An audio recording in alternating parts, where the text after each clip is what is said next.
All right, so I'm going to start on the quadratics homework. So it's a lot. So remember, like I said, if you really want to aim for a very high mark, do all the questions. Otherwise, just do every other question. All right, so let's start with number one. It says factorize x squared minus 3x minus 10. If you're pretty good at factorizing, then you can do it. There's one way you can do it, which is like this.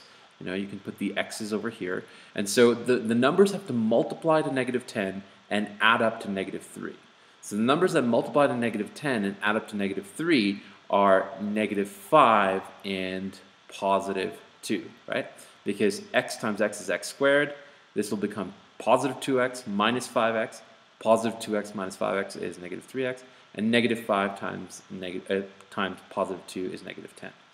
Another way you could do it is, I'll just show you another way. So another way you can do it, instead of just guessing, is what I call like the man method. And I'll just show you what I mean by that in a second. So it's minus 10. So what you can do is, this is a coefficient 1. Take the first coefficient, multiply it by the last number. So that's equal m, and that's equal to negative 10. Then a stands for addition. In other words, we're going to find two numbers that add up to the middle number, which is negative 3. Okay? And n means find two numbers that multiply, that's why the m, to negative 10, and add up to negative 3. So these are negative 5 and 2. And then what happens next is that this negative 3 splits, right? So it becomes x squared, and then it splits into this negative 5 over here. So negative 5x and plus 2x minus 10, right? So in other words, this negative 3x just splits into the negative 5x and 2x. And then if we continue with this, what you're going to do is you're going to group the first two and group the last two. So what's common in the first two? What's common in the first two is this x, right? And what's left is x minus 5, right? And what's common in these two? It's 2. So it's plus 2. And what's left is x minus 5. And then what you notice is that these two are the same. So you can do x minus 5 and x plus 2.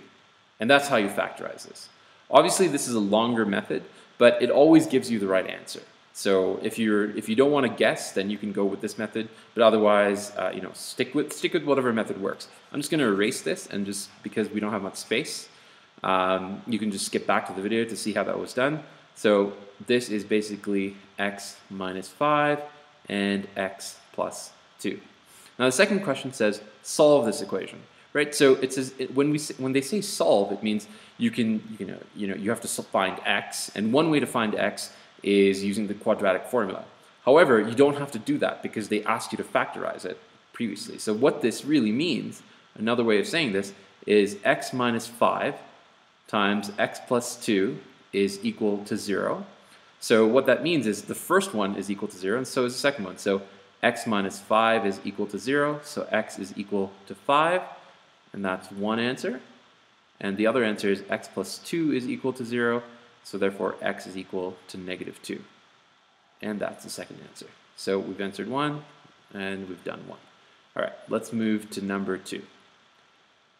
Let's see, Number two. Okay, the diagram below shows y equals blah, blah, blah. The points A, C, A, and C, so A and C are the x-intercepts, and point B is the maximum point. So in other words, B is also the vertex. So find the coordinates of A, B, and C. All right, so in order to find the roots, right, in order to find these roots, that's when y is equal to 0, okay? So in other words, if we take this equation, 0 is equal to 7 minus x, and 1 plus x. So therefore, just looking at this by inspection, we can say x is equal to 7, because when x is equal to 7, 7 minus 7 will give you 0. So that's one answer there. And then same thing of this one, x is equal to negative 1, because 1 plus negative 1 should give you 0. So that's your second solution. So the coordinates already for A and C, we pretty much know. So for A, it will be negative 1. We know it's negative 1 because it's to the left of 0, 0. And this one has to be 7, 0. So we pretty much have A and C already. Now we need to find B. Now we know that B is the vertex or the maximum point. And remember, that b is exactly halfway in between the two roots. Okay, so the formula for that is p plus q, the x-coordinate of the vertex, is p plus q divided by 2. So p and q are just the roots themselves, right? So p in this case would be -1 plus, and the other root is 7, okay, divided by 2. So that's 6 divided by 2 is equal to 3. So what this means is the x-coordinate is 3, okay, but we still don't know what the y-coordinate is. So we need to find the y-coordinate of that. Now, in order to find the y-coordinate, just go back to the equation itself, right? The equation is y is equal to 7 minus x and 1 plus x, meaning that if you plug in any x point, you will get the y point. We have the x-coordinate of the vertex, which is 3. Let's find the y. So we do 7 minus, let's just erase that. Here we go. Sorry, it's 7 minus 3, and this is 1 plus 3, so it's equal to 4 times 4, which is equal to 16. So we know this is 16. So the coordinate of A is equal to -1, 0.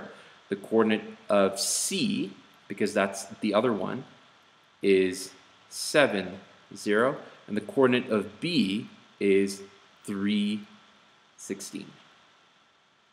Okay, I hope that was clear.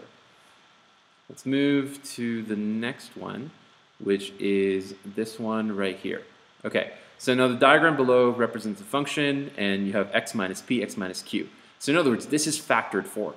Okay, so write down the values of p and q. These are the values of p and q right here. This is -1/2, and that's 2. So you can say p is equal to -1/2, and q is equal to 2. And you have that done right away. Now, it doesn't matter whether you said p was equal to 2 or q is equal to -1/2. It doesn't matter because they didn't specify which one was p or q, so you can assign that yourself. The function has a max or a minimum point at c, in other words, right there. So find the x-coordinate. This makes it easy because they just said the x-coordinate. If they ask for the x, just give x. Do not give the y. Okay? And as we know, the x-coordinate is exactly halfway in between these two. So the equation, as I said before, was p plus q divided by 2.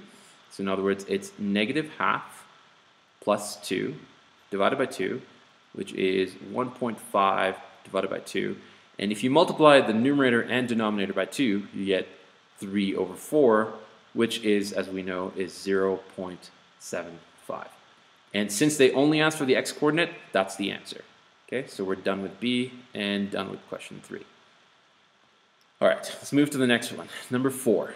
The following diagram shows, so here is the equation in which form? Standard form, okay? So find both x-intercepts. Now we can do it, now this question is worth 4 marks. So, and we want to save time. So we can do it through the quadratic formula, but a faster way is to use, factoring. So since this is 1, we can just pretty much just factor straight away. You can also use that man method that I use, but I'm just trying to go as quickly as I can. So remember, the two numbers have to multiply to -2 and add up to -1. So two numbers that multiply to -2 and add up to -1 are -2 and +1, because -2 times +1 is -2. -2 plus 1 is -1. Okay? And then, so that's the factoring. But remember, if we want to find the x-intercept, that is when y equals 0. So all we have to do is set this equation to 0. So once again, if we observe, we can set each of these to 0. So x is equal to 2, and x is equal to -1. Okay, so that's how we find the x-intercepts. Now, find the x-coordinate of the vertex. So once again, we know that this is -1 because that's on the negative side, and we know that this is 2. And they've asked us just to find, let's change that. They've asked us just to find the x-coordinate of the vertex. So in other words, it has to be just exactly halfway. So let's use the same equation as before. So let me just change that. So x is equal to p plus q divided by 2. So in other words, it's -1 plus 2 divided by 2, so it's 1/2, and that's our answer. So we're done with B, and we're done with number 4. Let's move down to number 5. We can. Okay, we'll just start with this. Okay, so we can see that f of x is in some factored form where p is the vertical stretch, q and r are the roots, and here's the graph. Okay, so the graph passes through the point -2, 0. So in other words, this is -2, 0, 0, 4, which is this point right here, because remember, x is 0, y is -4, and 4, 0, which is right here. Okay, so now write down the values of q and r. If you observe, q and r are the roots. So it doesn't matter which one you assign. So q is equal to -2 over here, and r is equal to 4. And we're done with A. And it says write down. Usually when they say write down, it means the answers are really easy and straightforward to find. Now, write down the equation of the axis of symmetry. So again, the axis of symmetry is the line that it pretty much goes through the vertex and is exactly halfway between the roots, right? So if it's halfway between the roots, it just means that x is equal to p plus q divided by 2, right? In this case, instead of p and q, we have q and r, so we'll just use that, is equal to q plus r divided by 2, because q and r are the roots, right? So it's -2 plus 4 divided by 2, which is equal to 2 over 2, which is equal to 1. So the axis of symmetry in this case is x is equal to 1, right? And also what that tells you is we know that there's some sort of minimum over here, and we know that the x-coordinate of that minimum is 1, as we have shown right here. Now, find the value of p. P is the vertical stretch right here. P is the vertical stretch. So in order to find p, we have to use this graph somehow, but the form that we've been given in, so right now we have f of x is equal to p. We already know q and r, so we'll just write that down. And since this is -2, this will be x plus 2. And since this is 4, this will be x minus 4. Okay? So in order to find p, we need a point that's not the root. So we cannot use any of these roots. We can't use -2 when we can't use -4. And +4. We can't use them because if we plug them in, imagine if we plug -2 in, this would equal to 0. And if it's equal to 0, there's no way we can find p. So we need another point other than q and r. So the other point given is this point over here, which is 0, -4. So what we're going to do is we're going to plug that into this equation, and we're going to find p. So this point is 0, -4. So in other words, the f of x is -4. And x is 0, so 0 plus 2, 0 minus 4, okay? So in other words, -4 is equal to p times 2 times -4, okay, if I just write it over here. So I know it's a little bit messy, but I mean, I hope you can follow along. So it's -8p is equal to -4, and p is equal to half, right? Because -4 divided by -8 is equal to half, right? And it also makes sense because it's going upwards, so we know p is equal to half. All right, I hope that's clear. Move to the next one. All right, so let's start on number 6. So we can see part of the graph of the function is y is equal to dx minus m. This is in vertex form. It's already in vertex form. Actually, I'm going to use blue, just maybe to change things up here. So I'm going to use blue. Okay, so it's already in vertex form. And the x-intercepts are that, so that one right there, and 5, 0, which is that one right there, and the vertex is right here, it's m2. Okay. Now, it says write down the value of m. Now, keep in mind that m is the x value of the vertex, and if you recall, the line of symmetry goes exactly right through the vertex. And the line of symmetry is halfway in between the roots. So if this is 1 and that's 5, m has to be, since it's the x-coordinate, it has to be halfway in between. So that's 1 plus 5 divided by 2, which is equal to 6 divided by 2, which is equal to 3. So m is equal to 3. Now p, if we look at the vertex form, p is the y-coordinate of the vertex. And since the vertex is m2, the y-coordinate of the vertex is already 2. So p is already equal to 2. Now, we have to find d. So in order to find d, we have the vertex form. So let's just start filling this. We don't have d, but we have m, which we said was 3. So x minus 3 squared. And we have p, which is 2, so it's plus 2. Now, in order to find d, we cannot use the vertex itself. We have to use any other point that is not part of the vertex. Because it's in vertex form, if you want to find d, you have to use a point anything other than the vertex. So let's pick this point, 1, 0, which is the one point we know, but we could have easily picked 5, 0. They both will work, you'll see. So let's just pick 1, 0. So in other words, this is 0, this is d, this is 1 minus 3. The 1 comes from here, plus 2. So 0 is equal to d times negative 2 squared plus 2, so which is equal to negative 2 squared is 4, so it's 4d plus 2. Just going to write it up here. So 4d is equal to negative 2, so d is equal to negative half. So therefore d is equal to negative half, and that's our solution for d. So we've done b, we've done these, and we've done 6. Okay, so let's move on to number 7.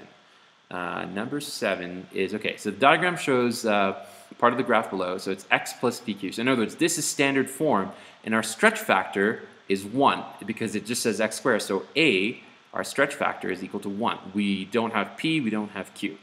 So the graph cuts the x-axis at negative 2, 3. So in other words, we have an x-coordinate at negative 2, and a y-coordinate, another x-coordinate for the root at 3. Now, the question says, let me just move down a bit. The question says, find the values of p and q. So, in other words, we have to basically find the standard form. So, since we have the roots, and since we have a is equal to 1, right, recall that the factored form is a x minus p x minus q, right? We already have a, because from the standard form, the a does not change from whichever form you use, whether it's standard form, factored form, or vertex form. So a is equal to 1, right? P, it doesn't matter, so since that's negative 2, this becomes x plus 2. And since this is 3, this is x minus 3. So let's expand this. If we expand this, we'll just get the standard form. So x times x is x squared, that's minus 3x. That's plus 2x, because 2x times 2 times x, and then 2 times negative 3 is minus 6, and that's equal to x squared minus x minus 6. So basically, we have the standard form right there. So what is p? P is basically equal to negative 1, right? Because that's negative x right there. And what's q? It's the constant, which is equal to negative 6, right? And that's that. That's our solution. All right, moving on to number 8. Here, part of the graph is, again, this is in factored form, right? So the vertex is at C, the graph passes across the y-axis at B. So we have our y-intercept right there. Okay, so write down the values of P and Q, right? It's pretty much given to us. This is negative 1, and that's 3. So P is equal to negative 1, and Q is equal to 3. You don't even have to think about it. They're just the roots. Find the coordinates of C. So in other words, we have to do two things. We have to first find the x-coordinate, which we know is halfway between P and Q, right? So the x-coordinate is basically P plus Q divided by 2, which is negative 1 plus 3 divided by 2. So it's 2 over 2, which is 1, okay? Oops, sorry, I don't know why that scrolled down for a bit. But anyways, there you go. So we got the x-coordinate. Now to find the y-coordinate, we just literally have to plug it back into this equation. So y is equal to, x, as we said, it's going to be x plus 1. Because one root is negative 1, the factored form is x plus 1. And the other one is going to be x, this is plus 3, this is going to be x minus 3. All right, so we just have to plug in our x value of the vertex, which is 1, so which is equal to 1 plus 1, and that's 1 minus 3, which is now 2 times negative 2, which is equal to negative 4. So the coordinates for C are now 1 and negative 4. Okay, now write down the y-coordinate of B. So B is right here. In other words, it's on the y-axis. So when something is on the y-axis, what that means is x is equal to 0. That's what the y-axis is that x is equal to 0. So all we have to do is go back to this equation and plug in x equals 0. So once again, for this one, it's, as we said, the equation is x plus 1, x minus 3. All we have to do is plug in 0 for x, so it's 0 plus 1, 0 minus 3. So that's basically 1 times negative 3, which is negative 3. So this point is 0, negative 3. And that's the solution for B. So B is equal to 0, negative 3. So we're done with this, done with that, done with this. Sorry, that's just a curve right there, just slipping. Okay, so we're done with number 8. Let's go to number 9. The diagram shows what form is that? That's vertex form. The graph has a vertex at P, passes through point A, so passes through point A with coordinates 1, 0. So even though they haven't said it's a root, because it's 1, 0, right, the y coordinate is 0, we know that that's a root. Okay? Write down the values of h and k. So just by looking at this, h is just the x coordinate of the vertex. So in other words, h is negative 1. So this is equal to negative 1. And remember, they said write down, so it just makes it so easy. K is the y coordinate of the vertex. So the y coordinate here is 2, so k is equal to 2. Okay. Now, the next part of the question says, I'm just going to extend the page, sorry, a little bit. It says calculate the value of a. In other words, they want the vertical stretch.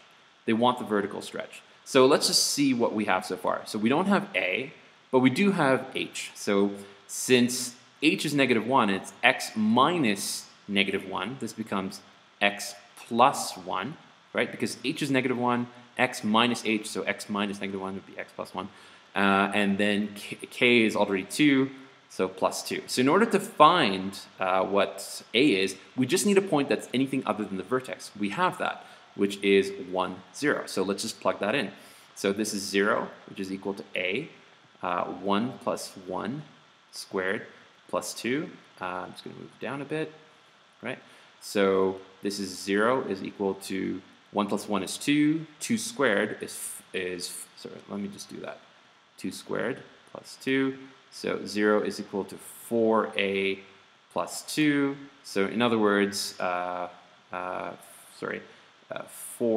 is equal to negative 2. And what that means is a is equal to negative half.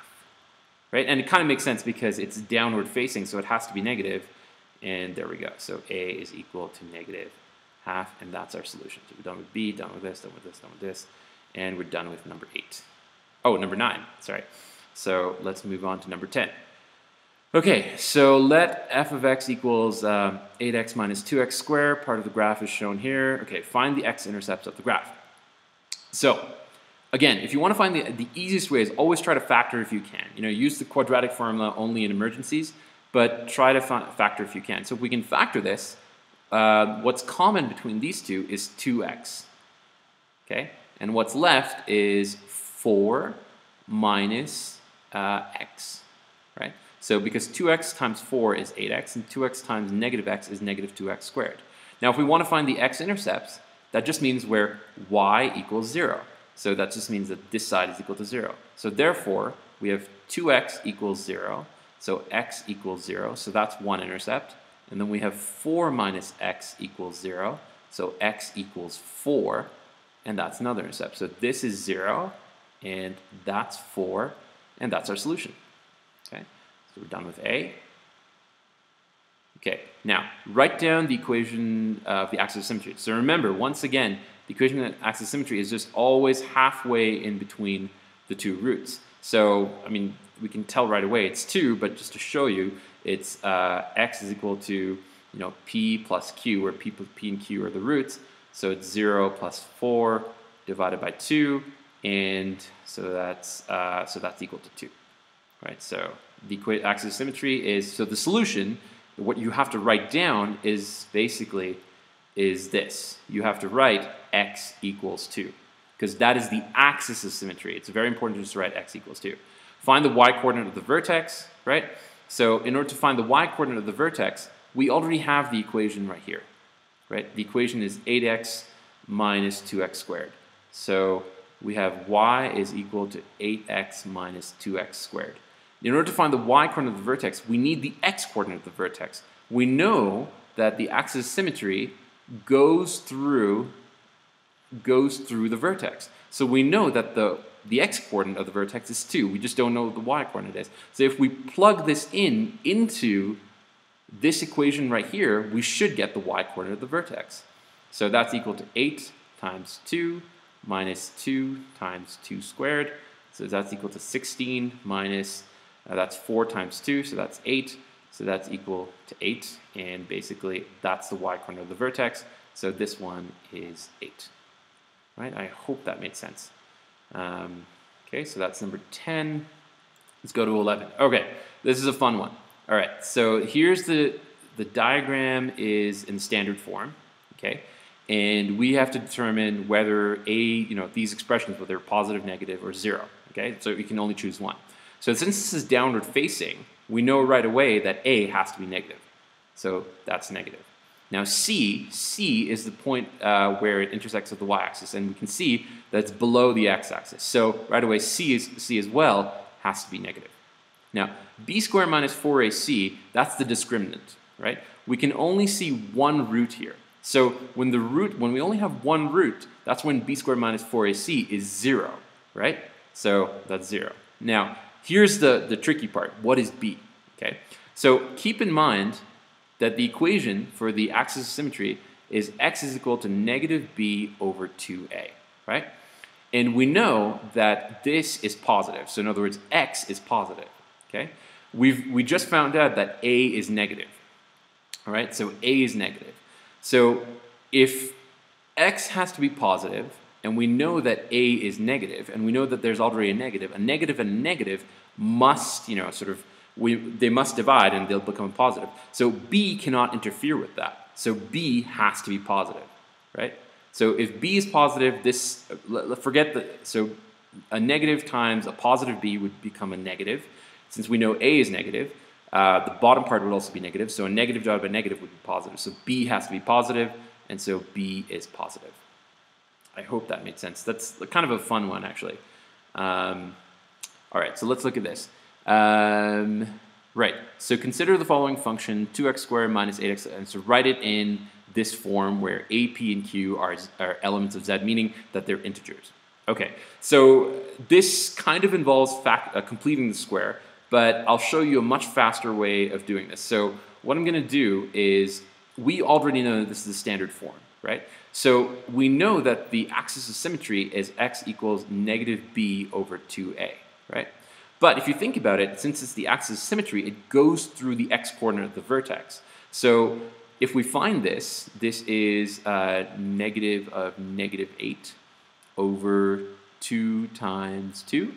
So it's 8 over 4, which is 2, right? So what this is basically by finding 2, we've essentially found what p is, because that is the x-coordinate of the vertex. A, we've already found, because a is the vertical stretch, and in this case, since in the standard form it's 2, a is also 2 as well. So the thing that we just need to find out is q. What is the y-coordinate of the vertex? Well, since we have the x-coordinate of the vertex, we can just plug it into this equation. So y is equal to 2x squared minus 8x plus 5. And since we have the x-coordinate of the vertex, which is 2, we can just find the y-coordinate by just plugging that in. So that's 2 squared minus 8 times 2 plus 5. So this is 2 squared is 4, 4 times 2 is 8, 8 minus 16 plus 5.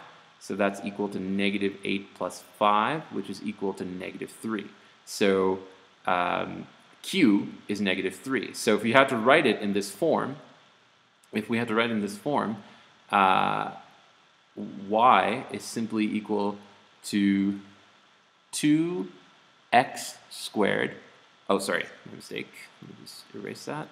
If we had to write it in this form, it would be y is equal to 2. We know the x-coordinate is 2, so it's going to be x minus 2 squared, and then that's minus 3. And so that's that format. Now, find the minimum value of f of x. We know that it's facing up, right? So because the stretch factor is positive. So the minimum value has to be the vertex. And the vertex we've just found is 2, negative 3. So the answer to this is 2, negative 3. That's it. Really, really straightforward. Okay, express this in the form of that. So in other words, same thing as we did before. So the easy way, right, just use the vertex, use the x-coordinate of the vertex, which is negative b over 2a, which is equal to negative of negative 6, right? That's b, and a is already 1, so 2 times 1. So it's 6 over 2, which is equal to 3. So now that we have the x-coordinate of the vertex, we just have to find the y-coordinate by just plugging it back in here. So y is equal to x squared minus 6x plus 14, which is equal to 3 squared minus 6 times 3 plus 14. That's 9 minus 18 plus 14, so that's negative 9 plus 14, which is equal to 5. Yeah, so if we had to write it in this form, it would be y equals x minus 3 squared plus 5. Okay, and hence or otherwise, write down the coordinates of the vertex of the parabola with the equation, with this equation. So in other words, just basically write the vertex of the parabola. We already found the vertex, which is 3, 5. So the answer for this one is just basically 3, 5. That's it. Straightforward. Okay, let's do number 14. The quadratic function f is defined by that. Write f in the form of that. Okay, same deal. This is just going back into that again. So x is equal to negative b over 2a. So it's negative of negative 12 over 2 times 3. So it's 12 over 6, which is 2. So now that we have the x-coordinate of the vertex, let's plug it back in and to find the y-coordinate of the vertex. So I'm just going to write this here because I feel I've run out of space. So it's going to be 3 times 2 squared minus 12 times 2 plus 11.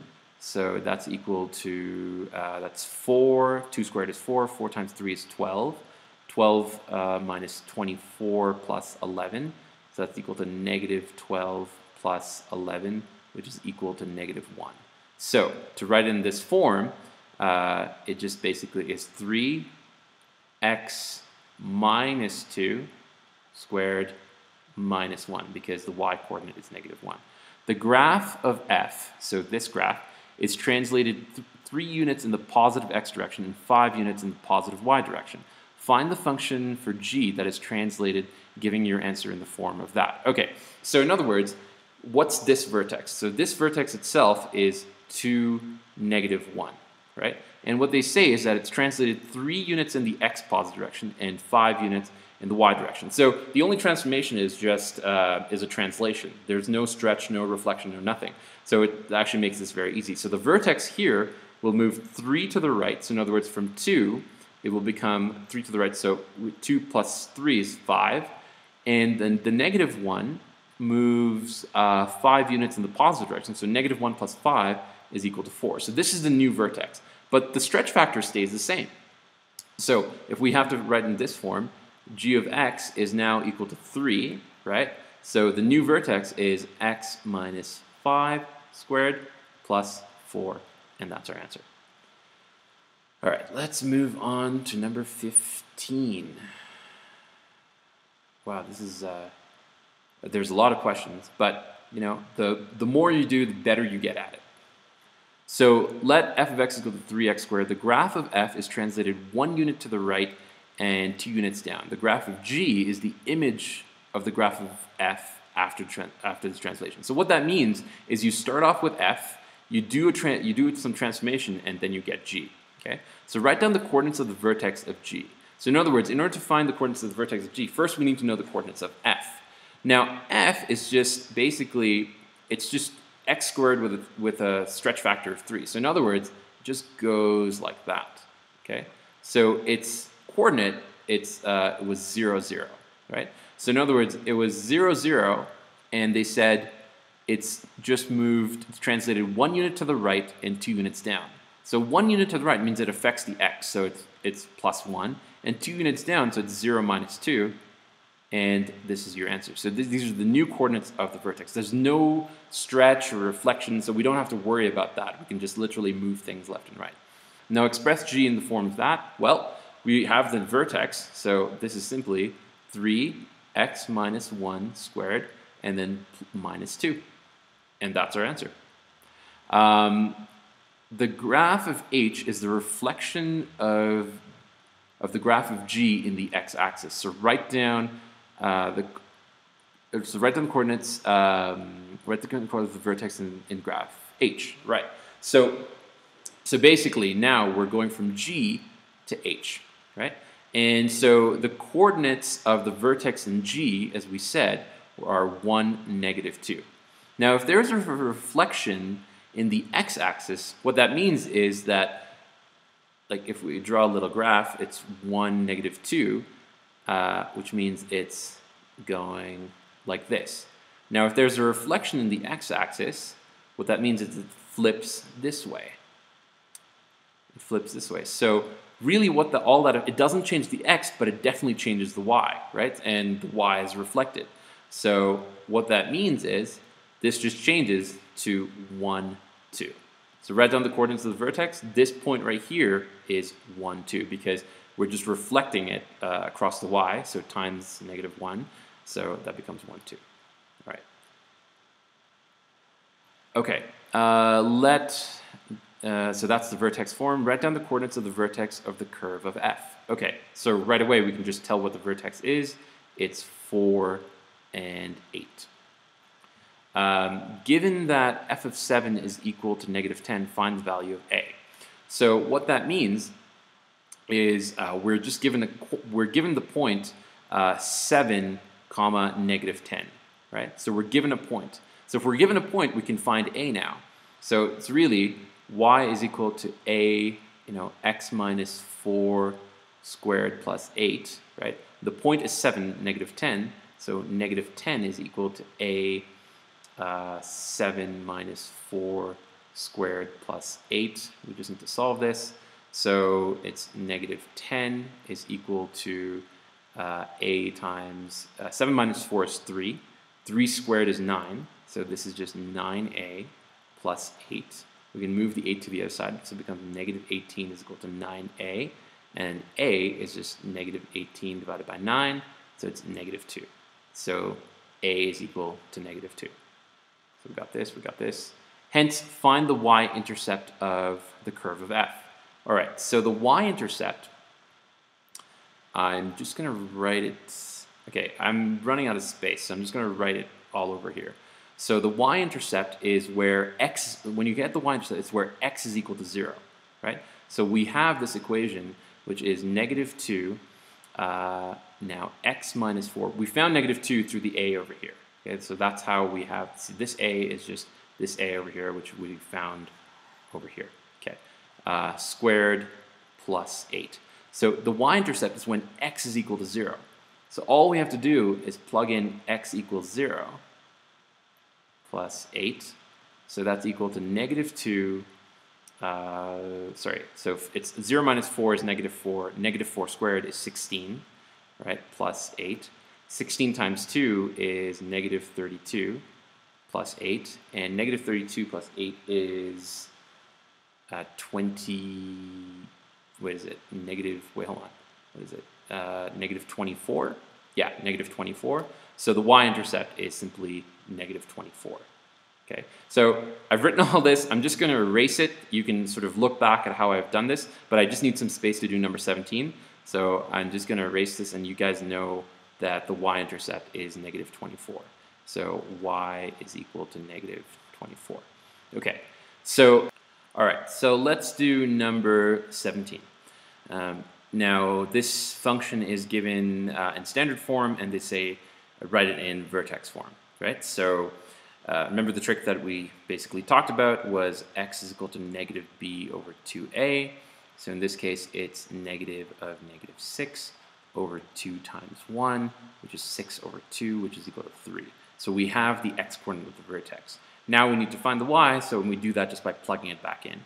So we can plug that back in by doing y is equal to 3 squared minus 6 times 3 plus 13, which is 9 minus 18 plus 13, which is equal to -9 plus 13, which is equal to 4, right? So I'm going to write basically, so we have the x coordinate of the vertex is 3, the y coordinate of the vertex is 4, And so if we want to write it in that form, it's just basically equal to x minus 3 squared plus 4. I'm kind of running out of room, so what I'm going to do is I'm just going to erase this entire thing and just you can always skip back to the video and see how I got this, but I'm just going to erase this right now, and all I'm going to write is that vertex form, which is, let me just erase everything here, and it's equal to y is equal to x minus 3 squared plus 4. Okay, so let's do a little sketch of it. Keep in mind this is x is greater than 3. So in other words, this is 3 and this is 4. And here's our vertex. And since this is saying is x is greater than 3, it's not the full thing, it's just only this part. Okay, so I'm going to erase this dotted line because I just don't want you getting the impression that that's part of the function. It isn't. It's just everything that's after 3. Okay? So the next part is find the inverse of that. So in order to find the inverse, never use the standard form, use the vertex form. Okay? So in other words, y is equal to x minus 3 squared plus 4. So if we switch the x and y, because that's how you find the inverse, and then you solve for y, plus 4, we can move the 4 to the other side. So we have y minus 3 squared is equal to x minus 4. And then we square root both sides, so y minus 3 is equal to the square root of x minus 4. And you bring the 3 over to the other side, so basically f inverse of x is equal to the square root of x minus 4 plus 3. So if you were to think about it, it would actually start at 4 over here and go in this direction. Wait. Sorry, let me just correct that. That's not exactly right. So this coordinate would be 4, 3. So in other words, if you were to draw it, because for the square root function, the x coordinate has to be 4. That's where it starts. And its y coordinate is 3, so it actually moves in this direction. And it's sort of a reflection. I know this is not exactly to scale, but remember that the inverse is a reflection across the y equals x line. I'm going to put that in a different color, so just to make it clear. So say this is the y equals x line. This function is a reflection across that. So y equals x. So just think of that as a mirror. And so if you have a function here, your inverse function has to be a reflection across that. Okay, so that's that one. Now state the domain, state the domain of f inverse. So let's look at the domain. So for f, the domain is, as they just told us, it's x is greater or equal to 3. And the range is, if you observe here, y has to be greater than 4. This is your f function. Y has to be greater than 4. So y has to be greater or equal to 4. So for the inverse, okay, what happens is that the domain of the function is now the range of the inverse. So the range here is basically y is greater or equal to 3. And we can see that over here, right? Look at y, it has to be greater or equal to 3. And the range of the function is now the domain of the inverse. So it's x is greater or equal to 4. So the answer to this question, what is the domain of f inverse? It's this. It's x is greater than 4. So just keep in mind that the domain of the function becomes the range of the inverse, and the range of a function becomes the domain of the inverse. Okay. All right. Again, just express this in vertex form. So let's use the same standard trick. Negative b over 2a, which is negative of negative 12 over 2 times 2. So that's going to be 12 over 4, which is 3. So the x-coordinate of the vertex is 3. Now, let's use the same trick and find the y-coordinate of the vertex. So y, I'm just going to put a bar there, y is equal to 2 times 3 squared minus 12 times 3 plus 5. So that's 9. 9 times 2 is 18. 12 minus 2 is minus 36 plus 5. So that's equal to negative 18 plus 5, which is equal to negative 13. So the x-coordinate of the vertex is 3, the y-coordinate is negative 13. So if we had to write this down, we're going to put 2x minus 3 squared minus 13. And that's your solution for A. Okay, for B, write down the vertex. Okay, we pretty much just got the vertex, so that's 3, negative 13. That's really just a freebie mark. Write down the equation of the axis of symmetry of F. The axis of symmetry is pretty much, we just found it out, right? It's x equals 3, because that's also the x-coordinate of the vertex. So x equals 3. Boom, that's done. Find the y-intercept of the graph. So remember, the y-intercept, we just look at the standard form, and the constant is the y-intercept, so that's 5. So that's done. The x-intercepts of F can be written in this form, x, where P, Q, and R are Z. Find the values of P, Q, and R. Okay, so this, when we're trying to find x-intercepts and we see this form, we clearly have to use the quadratic formula. So let's use the quadratic formula over here. So it's equal to x is equal to negative b plus or minus square root of b squared minus 4ac all over 2a. So negative b in this case would be, so negative of negative 12 is positive 12, plus or minus b squared. So in other words, I need a little bit more room. I'm going to move down a bit. Okay, I need a little bit more room. So anyways, so it's b squared, which is negative 12 squared minus 4 times 2 times 5. So 4 times 2 times 5 all over 2 times 2. So what that's equal to is 12 plus or minus 144. This, I just want to make sure it's plus. Yeah, they're all plus. So 5 times 2 is 10, and 10 times 4 is 40, so it's minus 40 all over 4. And if I just move this a little bit, so that's 12 plus or minus, this is 104. 104 all over 4. Okay, so they basically asked us for the values of P, Q, and R. So that's kind of, hold on. Yeah, P, Q, and R. So P in this case would be 12. Q is 104, and R is 4. I think this can be simplified a little bit further, but they just said they want they're part of the integers. So as long as it's an integer, we don't really care. This is the correct answer. So just to, I guess, save space, I'm just going to erase this. Once again, you can just go back and see how this is done, because I just want to make sure I have room for the next question. Okay. All right. All right. Number 19. Because this is a rather long question, I might actually use a blank page to help answer this question. But anyways, let's just take a look at it right now. The equation of a curve may be written in the form, so it's basically in factored form. The curve intersects the x-axis at -2 and 4, 0. So here would be -2 and here would be 4, 0. The curve f of x is shown in the diagram below. Perfect. Write down the values of p and q. So remember, p and q are just pretty much the roots themselves. So p is equal to -2 and q is equal to 4. And that's it. So we've got one. Given that the point 6, 8 is on the curve, find the value of a.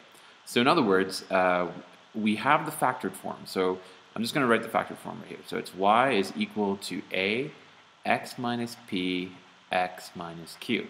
Since we already have p and q, we can just plug that in. So really what we have is x plus 2, because remember it's x minus p, so minus 2 is plus 2, and it's x minus 4, because it's positive 4, so it's x minus 4. So what we need to do right now is just plug in this point, 6, 8, in order to find a. So we just plug it in here. So 8 is equal to a, 6 plus 2, and 6 minus 4. 8 is equal to a, so this is 8 as well, and that is 2. So in other words, 8 is equal to 16a. So a is equal to 8 divided by 16, or it's equal to half. So that's the value of a. Now, write this equation of the curve in the form y is equal to ax squared plus bx plus c. So I'm going to do that over here. So really what we have, since we have a, the expression is y is equal to half, because we just got the a value over here. Remember, we just got the a value over there. And it's x minus p, so in other words, plus 2, and x minus 4, right? So what we need to do now is, in order to get the standard form, is just to expand it. If you expand the factored form, you will get the standard form. So what I'm going to do is I'm going to leave the half to the very end. If I expand this out, I get x squared minus 4x, 2 times x is positive 2x, and then 2 times negative 4 is negative 8. So this is equal to half x squared minus 2x minus 8. And finally, so if we apply the half, it's half x squared minus x minus 4. Right? So that is the standard form. So a is half, b is negative 1, and c is negative 4. Let's move down here. Okay, so find dy dx. So dy dx is the first derivative, right? So since this is y is equal to that, the first derivative is just y prime, right? So when you take the first derivative, the exponent comes down and multiplies with the coefficient. So it's half times 2, which is 1. And then you reduce the exponent by 1. So in other words, this is half times 2. So basically this is x to the power of 1 minus 1, because the derivative of negative x is negative 1, and the derivative of the constant is 0. So in other words, this is just simply x minus 1. So that's the derivative right there. Let's move on. A tangent is drawn to the curve at point P. So we aren't given the point P, and if you look in the question above, they don't mention P anywhere here. So we're just told that there's some point called P. The gradient, and the gradient, which means the slope of this tangent is 7. Find the coordinates of P. All right, so we know that at P, right, y prime is equal to 7. That's pretty much what they told us. The gradient, which means the derivative, the first derivative, is equal to 7. So if we want to find the x coordinate, we know that y prime is x equals 1, x minus 1, sorry. So we can just find x. So 7 equals x minus 1, so x equals 7 plus 1, so it's equal to 8. So we have the x coordinate of the vertex, the x coordinate of P. Now we need to find the y. The temptation might be to think that, oh, well, I just need to plug it to y prime. No, because we're trying to find the y coordinate of the original function. And the original function is right here, half x squared minus x minus 4. So if we want to find y, the y coordinate, we just write that function down, half x squared minus x minus 4, and you plug in this point 8.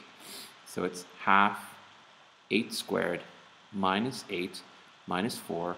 So 8 squared is 64, and 64 divided by 2 is 32. So it's 32, and then minus 8 minus 4 is minus 12, and so this is equal to 20, right? So our coordinate, our xy coordinate, is 8, 20, and that's the point of P, right? So that's what P is. That's what the coordinate of P is. Now, for the next part, oops, I just have something written here. I'm just going to erase that for a second. Okay, so for the next part, I think I will need a new page just to sort of, oops, let me just change that here. I should just change that setting. Give me 1 second here. Oops. Let's change the color to white. Actually, you know what? I'll just stick with black. I think black just might be fine. All right, so let's go here. So a line L passes through B 4, 0, and is perpendicular to the tangent to the curve at point B. Find the equation of L. So let me just draw a little diagram of what they mean by that. So here is your xy coordinate, and we know that it's going something like this. So if we read the question again, a line L passes through 4, 0 and is perpendicular to the tangent of the curve at point B. So this is point B right here. This is point B. This is 4, 0, right? So the tangent at that point is something like this. This line, this green line, is tangent to that. Now what they're saying is that there is a line that is perpendicular to that tangent. So I'm just going to use blue, and it goes through point B. So this angle right here is a 90-degree angle. It's perpendicular, okay? And this is line L. So the first thing we need to do in order to find L is first we need to find the slope, the tangent at B. Then we can use the perpendicular slope to find L in the equation of L. So we know that our equation from before was y is equal to half x squared minus x minus 4. This is what we were given, and from this we found that the y prime was x minus 1. So if we want to find out the slope of the green line, we know that the point is 4, 0, so in other words the x coordinate is 4. So the slope at 4, 0, so in other words point B, is equal to y prime, obviously. This is y prime at 4, so it's equal to 4 minus 1, which is equal to 3. So the slope of the green line is 3. Now we need to find the slope of the blue line, but we know that the blue line is perpendicular. So the slope of L, and remember the perpendicular slope is the negative reciprocal. So it's basically going to equal negative 1 over 3, right? So we know our equation of a line is y is equal to mx plus b. We know our slope is negative 1 over 3 for L. Now we know a point that it goes through, basically because they told us that it goes through 4, 0. So we can find b. So in other words, well, let me just write this first. So it's negative 1/3 x plus b. Now we need to find b. So let's plug in this point 4, 0. So 0 is equal to, oops, sorry, I just need a little bit more room here. Let's end the page. Yeah, there we go. So 0 is equal to negative 1/3 times 4 plus b. So b is equal to 4/3. If you just move it to the other side, b will equal to 4/3. So our equation of L, so the equation of L is y is equal to negative 1/3 x plus 4/3. And that's the equation of L. And that's when they ask us to find the equation of L, that's what they're asking. Now, find the x coordinate where the point of the point where L intersects the curve again. So what does that mean?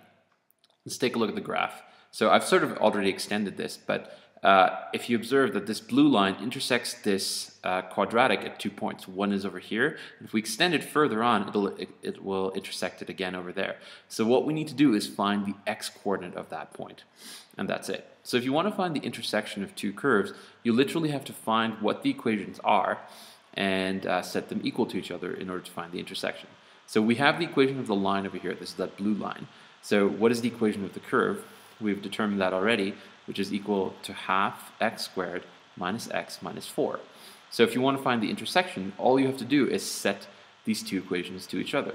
So y equals y, and so in other words, it's negative 1/3 x plus 4/3 is equal to half x squared minus x minus 4.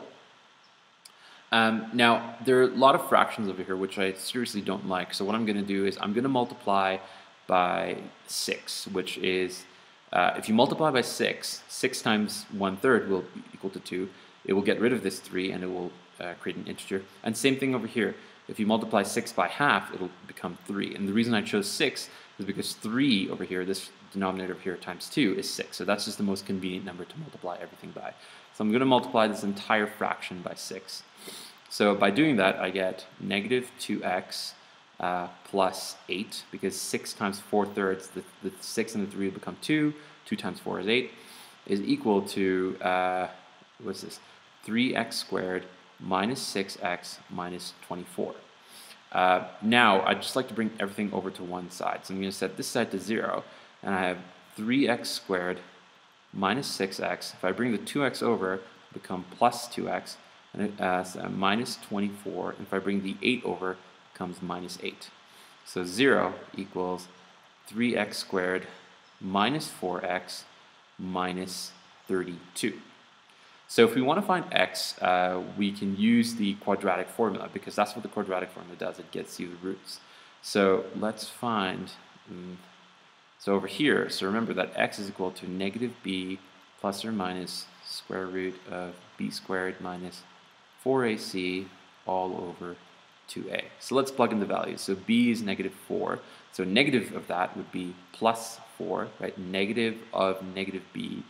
Negative of b. So negative of negative 4 would be plus 4. Plus or minus negative 4 squared minus 4 times 3 times negative 32 all over 2 times 3. So I just need a little bit more room. So this is equal to 4 plus or minus the square root of 16 plus, and it's plus because this negative times that negative will make it plus. 4 times 3 is 12, and 12 times 32. So it's really 32 times 12. So if you do 32 times 12, this is 320, this is 64. If you add that together, you get 384. So this is 384 all over 6.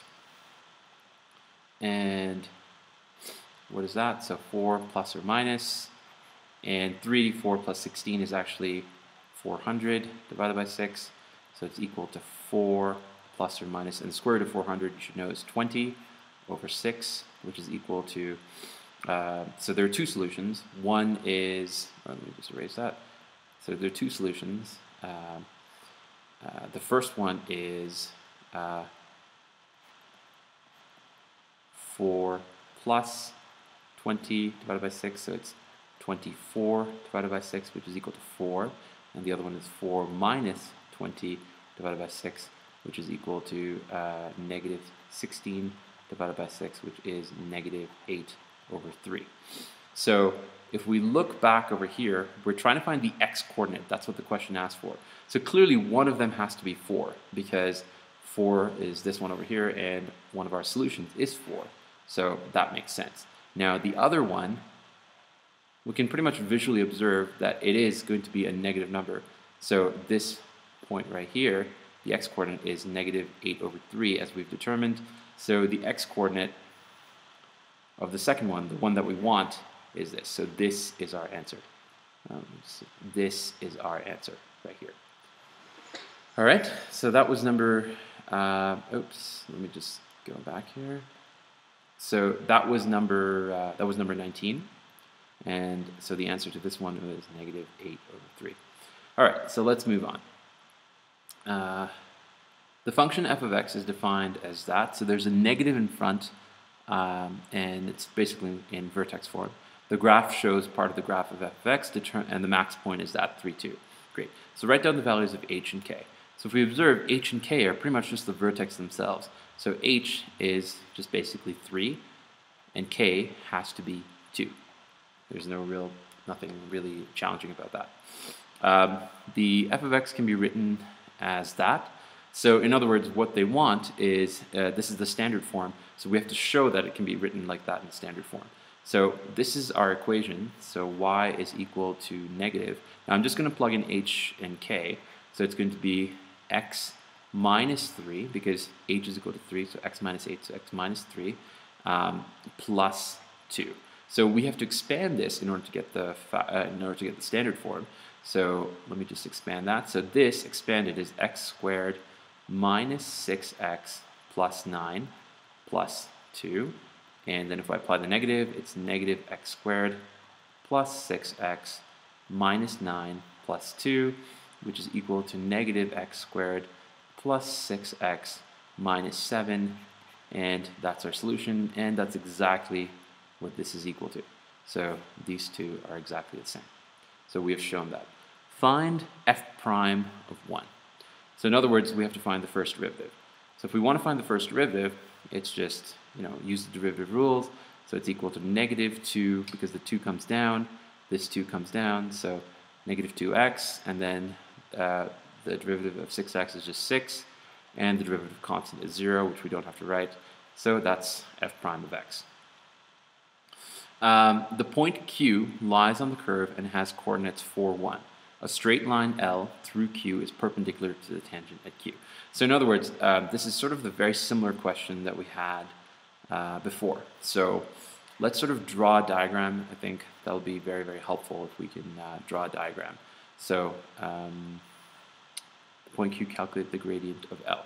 So once again, oops, this time it's white. Okay, not sure what's going on, but anyways. So say, for example, this is our curve right here. This is 3, 2. This is 4, 1. And what they're saying is that there is a gradient there. So if I read the question again, oops, let me just go down. Go down here. So it says the point Q lies on the curve and has the coordinates 4, 1. A straight line L through Q is perpendicular to the tangent Q. Okay, so this point here is Q. This point here is Q, and there's a tangent right here. Now what they're also saying is that there is a perpendicular line that goes through it. So this is called line L. And what we have to do, as the question basically asked us, was the question said, calculate the gradient of L. So in other words, we just have to find the slope of L. So first let's find the slope of Q. So we just discussed that y prime, what was it from before? Y prime from before was, or f prime, which is basically y prime, is negative 2x plus 6. So this is equal to negative 2x plus 6. So let's first find the gradient at Q, right? So in other words, the green line. So in other words, y prime at 4, right, is going to be negative 2, 4 plus 6. So it's negative 8 plus 6, which is equal to negative 2. So the slope of the green line is negative 2. So if we want to find since we know that this line is perpendicular to it, so the slope of L, or also otherwise known as the gradient, is the negative reciprocal. So it's going to be 1/2. So negative, and then the reciprocal of that. So it's equal to 1/2. So the solution for the first one is equal to 1/2. Now find the equation of L. So if we want to find, we know that L goes through that point 4, 1. So if we write the equation y is equal to mx plus b, then y is equal to half x plus b. We know it goes through the point 4, 1, so we can substitute that. So 1 is equal to half times 4 plus b. So 1 is equal to 2 plus b. And if we just solve for b, b is equal to negative 1. So the equation of the blue line right here, so the equation of L, is basically y is equal to half x, half because that's the slope of L, and then minus 1. So minus 1 because that's what we've just determined right here. So that's the equation of L. Let's continue. There's a little bit more left. There's part C. Oh, sorry, no, there's not part C, but number. So we did that, we did that. Now, using the line L intersects the curve again at R. Find the x coordinate of R. So in other words, this line here will continue and will intersect the curve again at R. So we have to find the x coordinate of R. This is basically the same question again as number 19. So this is our equation of the line. The equation of the quadratic is y is equal to, I think it was negative x squared plus 6x. Let me just check, actually, I'm kind of forgotten. Oh, plus 6x minus 7. So where did we go? So plus xx minus 7. Sorry, is that right? Yes, minus 7. Yes, that's correct. Sorry. Oops, sorry, here we go. So here's the line, and here's the equation of the parabola. So let me just go back here. Here's the equation of the line, and the black is the equation of the parabola. So in order to find the point of intersection, we just set y is equal to y. So the first y is half x minus 1, and the second one is negative x squared plus 6x minus 7. So again, I just don't like fractions, so I'm just going to multiply everything by 2. I'm going to multiply everything by 2. So this is going to be x minus 2 is equal to minus 2x squared plus 12x minus 14. I'm going to bring everything over to one side. So this is going to be 0. So this is negative 2x squared plus 12x. And then this, since this is positive x, to the other side becomes minus x. This is negative 2 to the other side becomes positive 2. So negative 14 plus 2. So 0 equals negative 2x squared plus 11x minus 12. So right now what we can do is we can just factor this. So using the man method, where this number and that multiply, so that's equal to negative 2 times 12, which is 24. A is equal to the middle term, which is 11. So we got to find two numbers that multiply to 24 and add up to 11. So I'm thinking of 8 and 3, 8, 16, 24. Yes. So 8 times 3 multiplied to 24, and 8 plus 3 is 11. So this can be, what happens is that this middle number splits. So this is how I do factoring. I mean, if you do factoring a different way, that's totally fine, as long as we end up at the same place. So this is just how I do it.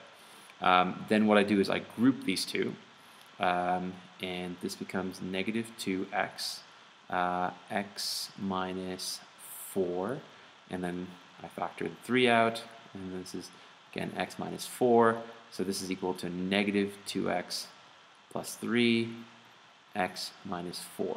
And since it's equal to 0, so each of these will be equal to 0, so negative 2x plus 3 equals 0, so x equals negative 3 over negative 2, which is 1.5. And the other one is x minus 4 equals 0, so x equals 4. So you have this equation right here, and you have that equation right there. So we were looking for the x-coordinate of where it intersects r. So we know that the x-coordinate where it intersects the first time is 4, so we need the other point, which we've determined to be 1.5.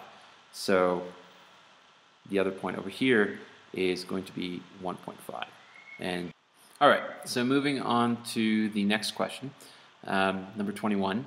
The quadratic equation 4x squared plus 4x plus 9 equals 0, k is greater than 0, it has exactly one solution for x. So when they say exactly one solution, that just means that, what that means is that the quadratic equation will sort of intersect somewhere once. So in other words, so when that happens, when it only have one solution, it's also called one solution or two equal roots. What that means is that the discriminant is equal to 0. So the discriminant, if you remember, is b squared minus 4ac, and that's equal to 0. So we have to set this equation to 0. So b is 4k, so it's 4k squared minus 4 times a, which is 4 over here, and c, which is 9, right? So that's equal to 0. This is equal to 16k squared minus, this is 16 times 9, which is 144. Yeah, 144, which is equal to 0. So now that we just have to find k, so 16k squared is equal to 144. K squared is equal to 144 divided by 16. Let me see if I can just do this. So this is, if I divide by 2, this is 72, and this is 8. If I divide by 2 again, this is 4, and this is, what is that, 36. If I divide by 2 again, this is 2, and this is 18. And if I divide by 2 again, this is 1, and that's 9. So this is equal to 9. So k squared is equal to 9. So k squared is equal to 9. And k is equal to plus or minus 3. But keep in mind, they told us that k has to be greater than 0. So therefore, k is equal to only 3. And that's our solution for 21. So find the value of k. K is equal to 3. Okay, so I'm just going to erase all of this right now, and you can just rewind the video if you need to. I just need the space to solve number 22 and going forward. So k is equal to 3, and you can just rewind the video and figure out how I got that again. Okay, the quadratic equation, this, has two equal roots. Now this is basically the same thing as that one where there's one solution. So in other words, the discriminant, once again, is equal to 0. Now find the possible values of k. And now this time, there's no restriction. They didn't say like k is greater than 0. So we just do the same thing that we did before. So b squared minus 4ac. So I'm just going to write that here. B squared minus 4ac, and it's equal to 0. So this is k, oops, let me just change that. So this is k minus 3 squared minus 4 times a, which is k, and then c, which is 1, and that's equal to 0. So if we expand this, we get k squared minus 6k plus 9 minus 4k is equal to 0. We can just rewrite that as k squared minus 10k plus 9 is equal to 0. And if we want to factor this, we get k minus 9, and then this is k minus 1 is equal to 0, because negative 9 times negative 1 is positive 9, and negative 9 plus negative 1 is negative 10. So if we want to solve for k, each of these will equal to 0, so k equals 9, or k equals 1. So the possible values of k are equal to 9 or 1. Again, I'm just going to erase this. You can just rewind the video and figure out how I get that. I just need more room for part B and so on. Okay, write down the values for k for which this has 2 equal roots. So again, we just have to do the same thing again. So again, b squared minus 4ac. Now they said write down, but you can also solve it as long as you get the right answer. As long as you get the right answer, you're fine. So let's do this again. So this is k minus 3 squared minus 4. A is 1 because that's 1, and c is k, right? So it's equal to 0. So this should be k squared minus 6k plus 9 minus 4k equals 0. And once again, I can do the same thing here. So, oh, actually, we kind of don't. Oh, well, anyways, let's just do it anyways. So we get k squared minus 10k plus 9. Minus 10k plus 9. Yeah, okay. Minus 10k plus 9 is equal to 0. So once again, this is just pretty much the same factoring as before. So k minus 9 and k minus 1 is equal to 0. So k is equal to 9, or it's equal to 1. So let's just take a quick look here. So basically it sort of ends up being the same value. Yeah, just basically ends up being the same value. So once again, for part B, the answers are k equals 9 or 1. Let me just do this here. I'm just going to erase that once again because I need room for 23. So let's move down. Okay, let's do this. Okay, so the equation k squared has exactly one solution. Same deal as before. So b squared minus 4ac. So 3 squared minus 4 times a times 1 is equal to 0. This equals 9 minus 4k is equal to 0. So if you just solve for it, k is equal to 9 over 4. Okay, and that's our solution. So you can bring the 4k to the other side and divide by 4, and then you get 9 over 4. So that's the solution. Consider this equation where k is not equal to 0. The equation f of x is equal to, has 2 equal roots. Find the values of k. Okay, it's the same deal as before. So it's going to be negative 4k squared minus 4 times a, which is 2k, times c, which is 1, and that's equal to 0. So that's 16k squared minus 8k is equal to 0. So instead of, we can do two things. Let's just factor this.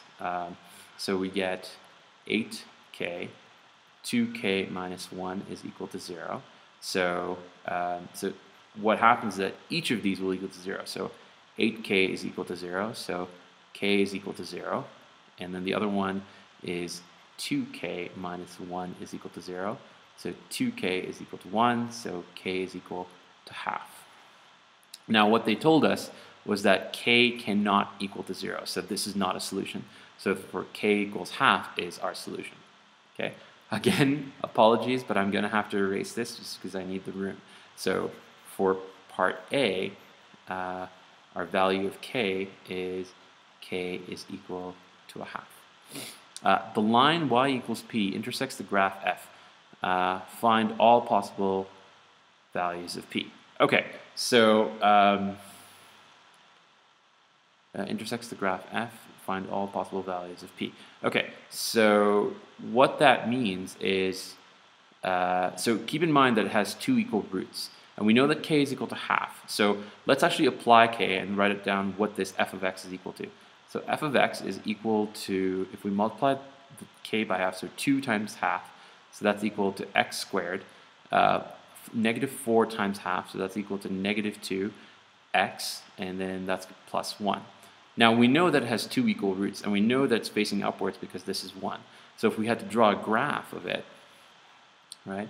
If we had to draw a graph of it, there's one root. It doesn't really matter where that root is, but it's going to be like this, right? So that's what the graph is. Now this equation line y equals p. P is a constant. It's not. It's some variable, but it's a real number. So when we express y equals p, in other words, it is it's a flat line. It's a horizontal line, right? So they're saying that this line intersects the graph of f. So the lowest possible value it can intersect is here, and then another line can intersect there, another line, and it just keeps on going forever. So find all the possible values of p. So the lowest it intersects is y equals 0 and just keeps going up. So basically p starts from 0 and then keeps increasing. So the value of p is greater than or equal to 0. And that's the solution of p. Sorry, I'm just going to stick to blue. So I hope that makes sense because the lowest value is here and it just keeps going up. So p is 0 or 1 or 2 all the way to infinity. So p is greater than or equal to 0. Okay, number 25, the equation x squared minus 2kx plus 1 equals 0 has two distinct roots. Find the set of all possible values of k. Again, two distinct real roots. So when it's saying that it's two distinct, like in this case this was two equal, this is two distinct real roots. So in other words, they're different. So in this case, it's b squared minus 4ac. The discriminant is greater than 0, not equal to 0 this time. Okay, so let's apply that. So b is negative 2k, so negative 2k squared minus 4 times 1, that's a, and then c is 1 as well, and that's greater than 0. So that's 4k squared minus 4 is greater than 0. I just need a bit more room. So, okay, I'll just write this here. So 4k squared is now greater than 4. So if we divide by 4, we get k squared is greater than 1. Now, if you know how to do inequalities, you will realize basically that what this is, if you draw a number line, we need a number k that if you square it, right, it's going to be greater than 1. So let's say, for example, if we take a number like 2, 2 squared will be greater than 1. So in other words, for this part, it grows greater than here. If we pick a number like 3, 3 squared is greater than 1. So that's fine. But if we pick a number in between 0 and 1, it won't work because let's say we pick half, half squared is a quarter, quarter is not greater than 1. Now let's look at the other side. Let's say we pick a number like negative 2. Right? So let's say negative 2 over here. Negative 2 squared is 4, which is greater than 1. So in other words, we don't include negative 1 because negative 1 squared is equal to 1, and there's no equal sign. So all this region will work as well. So find the set of all possible values of k. So therefore, k is greater than 1, or k is less than 1. And those are the solutions for number 25. Okay, so I've sort of drawn that here. I just need a bit more room for 26, so once again, I'm just going to have to erase it. So just rewind in the video if you're confused, and then you can just see clearly how number 25 was solved. Okay, 26a. So here's in standard form. Express f of x in the form, in basically, as they call it, vertex form. So you can complete the square if you want. I'm just going to use a little trick that I think some students will benefit from. So once again, the equation of the x value, x coordinate of the vertex, is negative b over 2a. So in this case, it's negative 4, right? Because b is positive 4, so negative 4 over 2 times 2. So it's negative 4 over 4, which is equal to negative 1. So h is equal to negative 1. So in order to find k, we just take this x value and plug it in right here so we can get the y value. So y is equal to 2 times negative 1 squared plus 4 times negative 1 minus 6.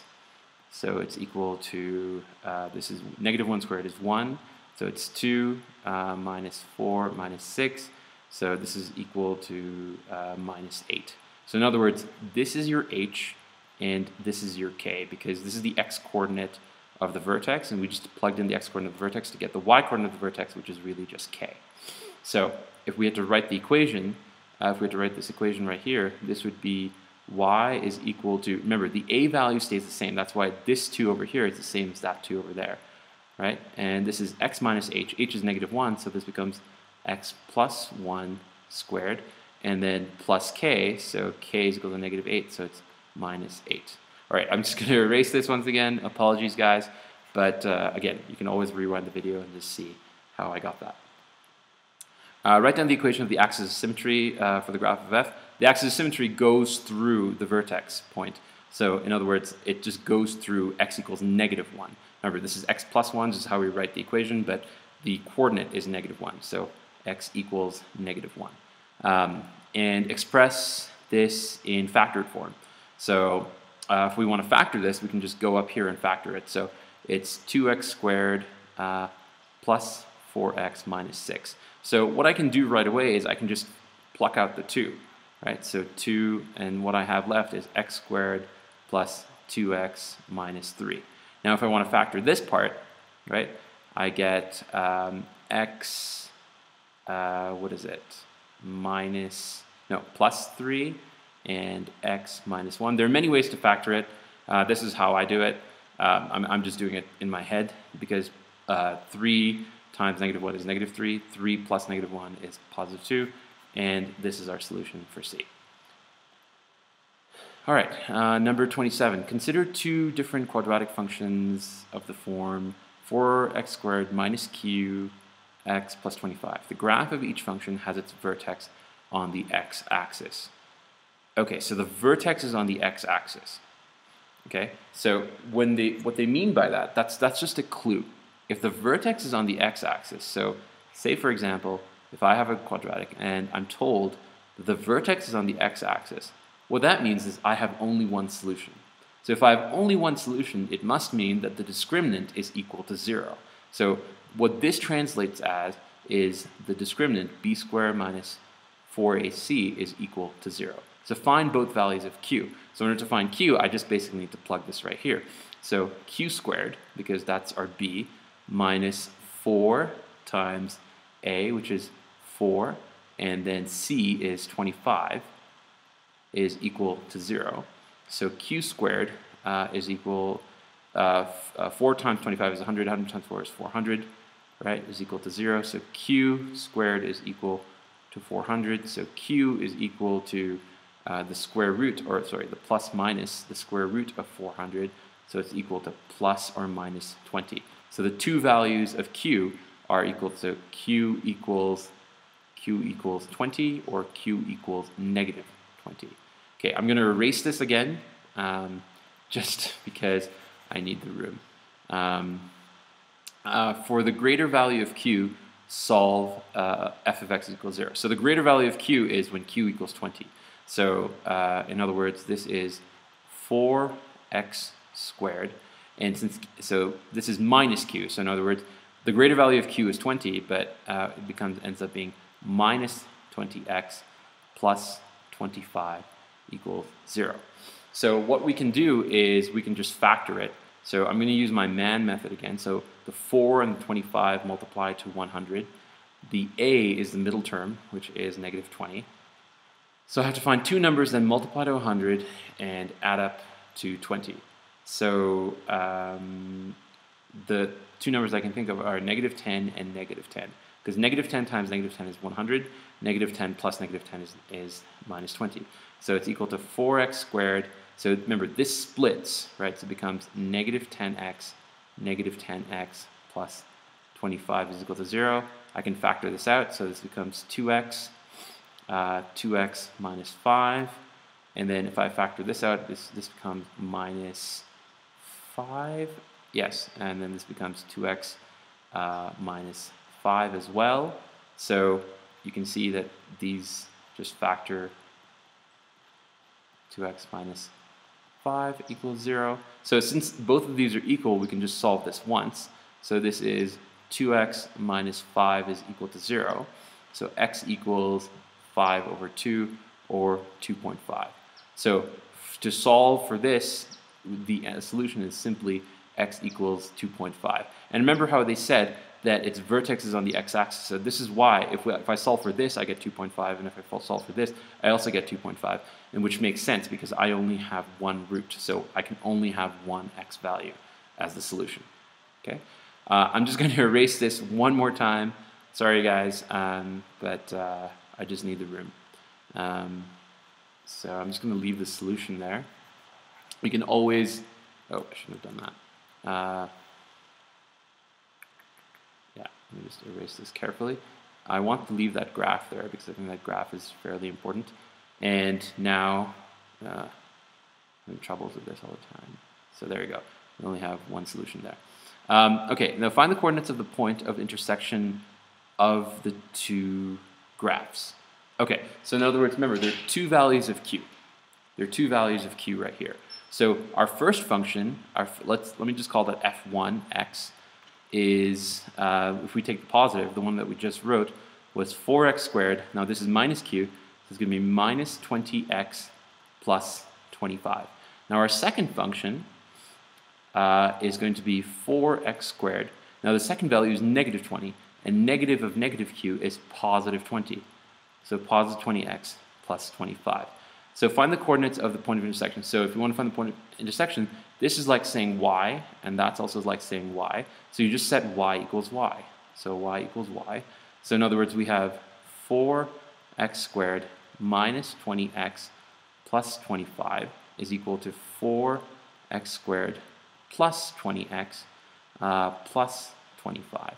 And what you can do now is set one side to 0. So if you observe, this 4x squared, when it moves to the other side, becomes negative 4x squared, so it cancels out. So these two will cancel out.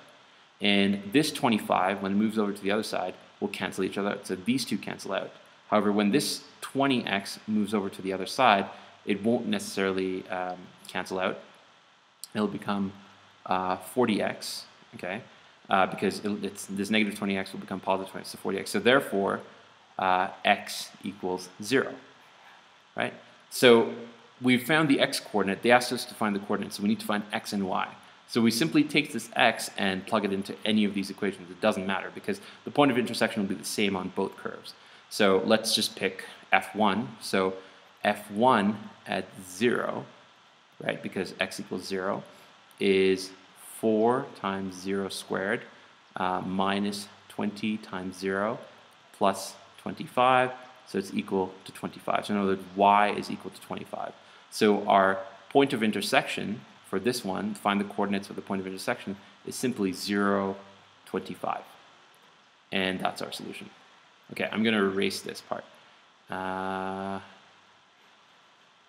right. So that solution, once again, you can always scroll back on the video and figure out how I did that again. All right, number 28.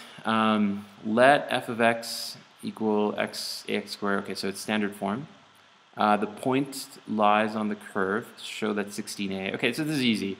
You just plug in, this is your x and that's your y. So basically 3, because that's f of x. So 3 equals, here, let me just cancel that. So 3 equals a times negative 4 squared plus b times negative 4 plus c.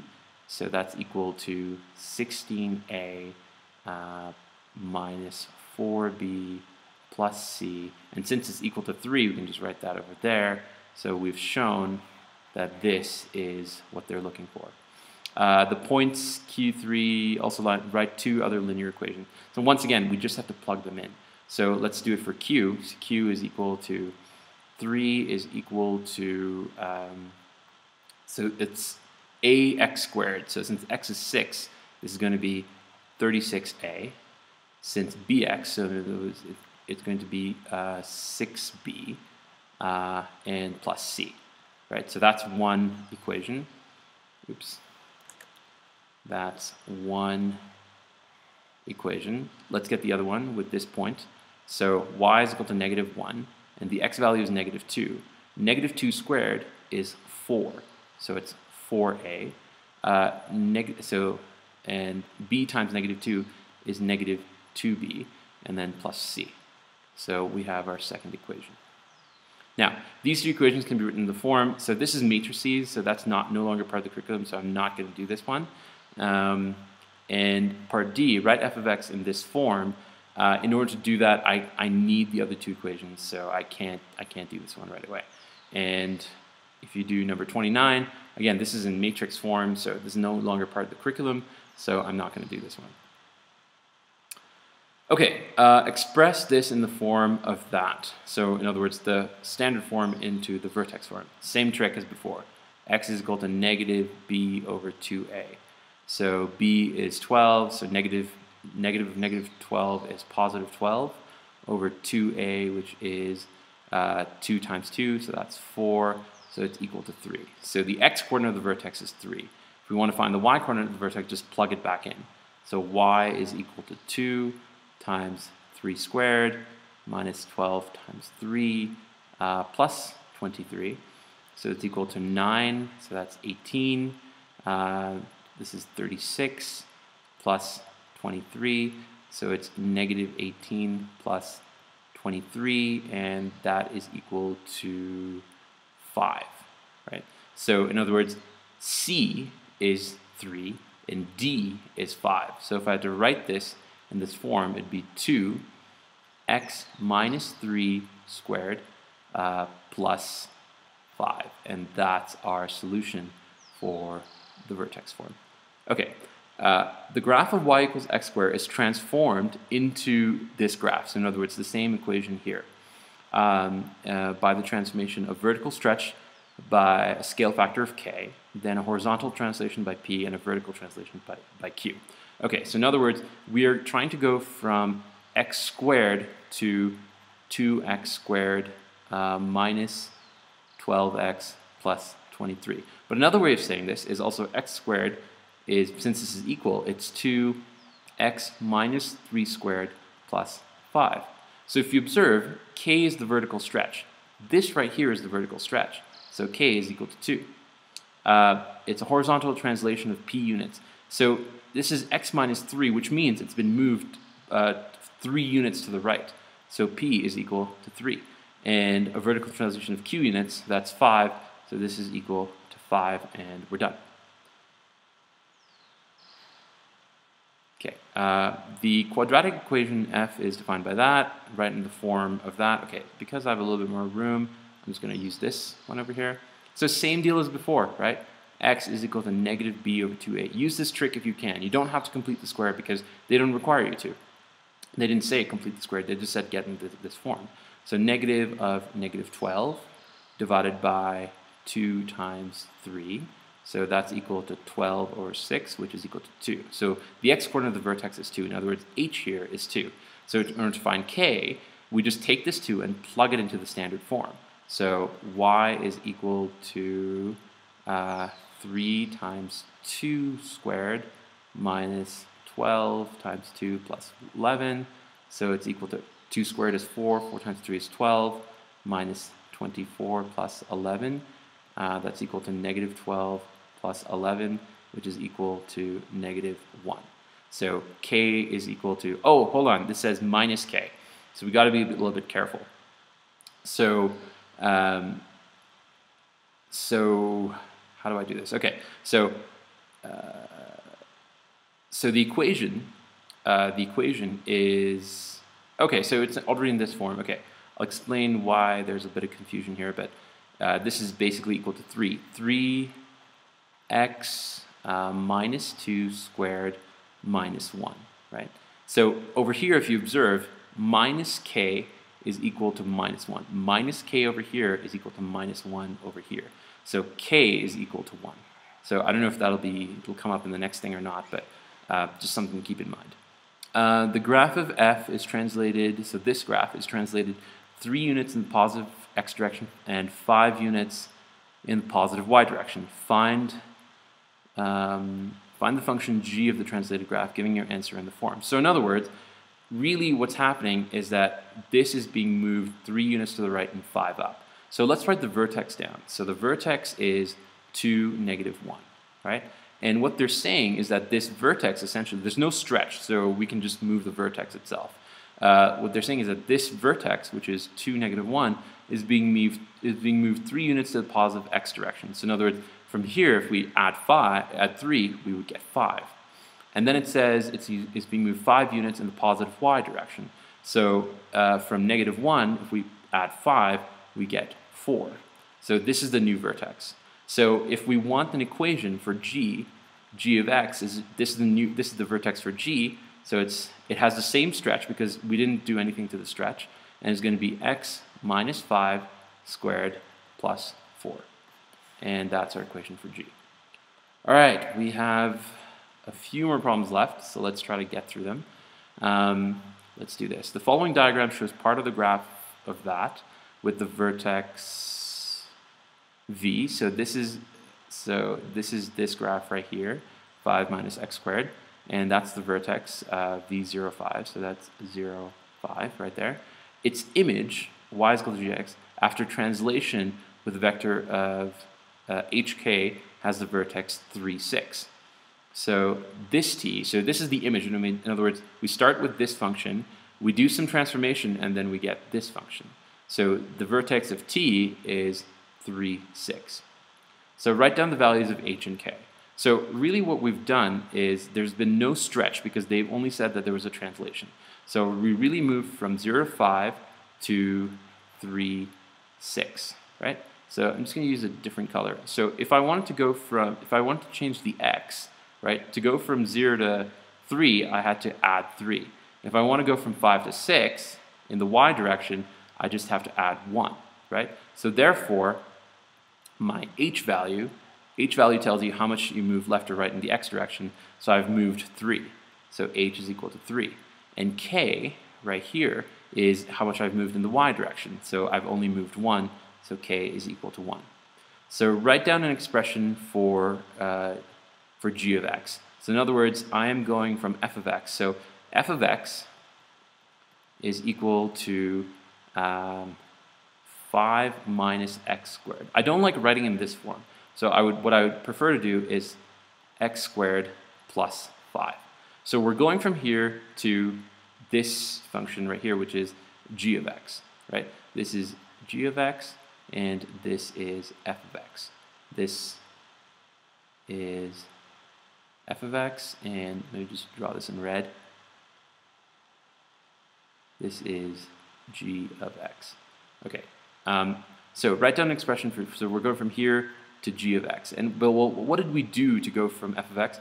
We just moved right 3 and up 1, right?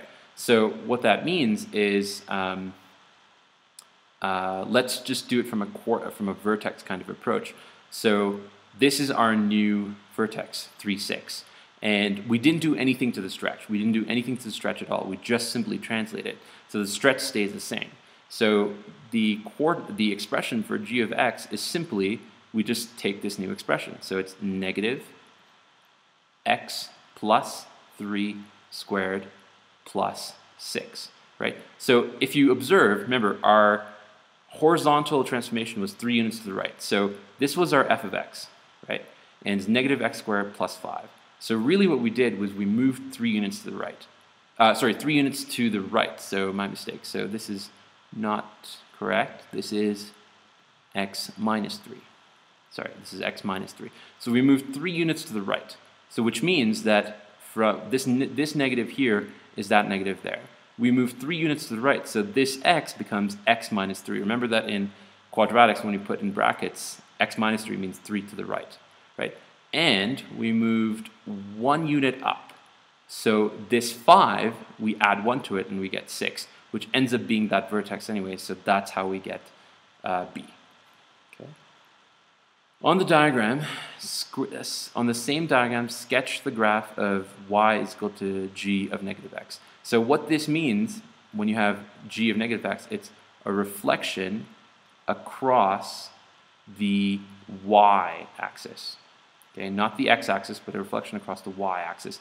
So in other words, a reflection across here. So if this is g of x and we want a reflection across that, right, this point will stay the same, and this will look, oops, maybe that's not the best. Let me try that again. So if I'm reflecting across y, it should basically look symmetrical like that. It should basically look symmetrical like that, like symmetrical to the red, where the y-axis is a line of symmetry. And if this point is 3, 6, right? If this point is 3, 6, this point right here basically means that this is negative 3, 6. See, the y doesn't change, but the x changed. This was 3, and this here is negative 3. So that's the coordinate. They didn't ask us to write the coordinate, they just wrote sketch, but basically that's what the sketch would look like with that coordinate, that vertex. Okay, number 33. So we see y is equal to x squared.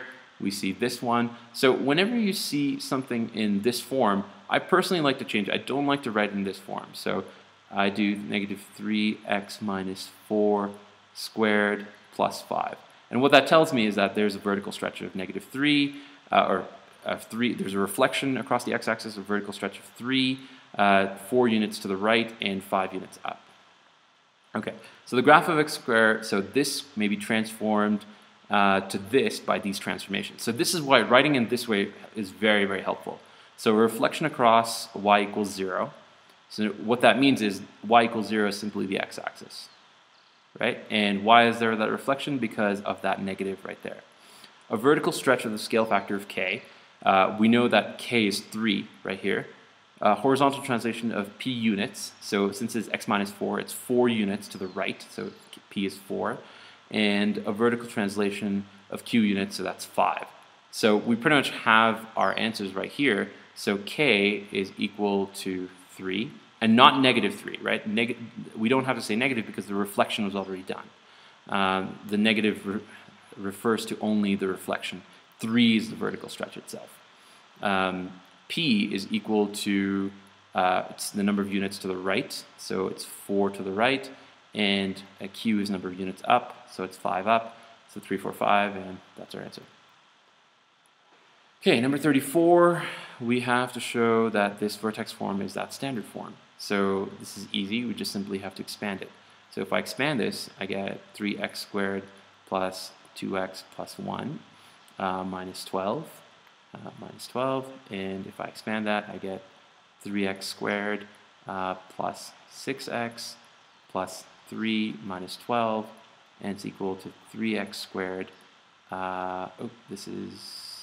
so plus 6x minus 9, which is exactly that.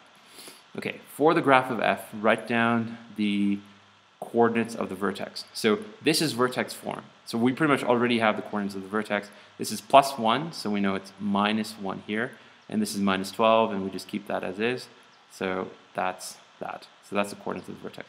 Write down the equation of the axis of symmetry. We know that it goes through the x-coordinate of the vertex, so x equals negative 1. Write down the y-intercept. The y-intercept we get from standard form, which is this right here. So the y-intercept is the constant right here, so it's equal to negative 9. Find both x-intercepts. So if we want to find both x-intercepts, we can factor this, right? So we can get 3x squared plus 6x minus 9. The first thing I can do, before I do anything else, I can just factor out the 3. So I get x squared plus 2x minus 3, and I can easily factor that as saying x minus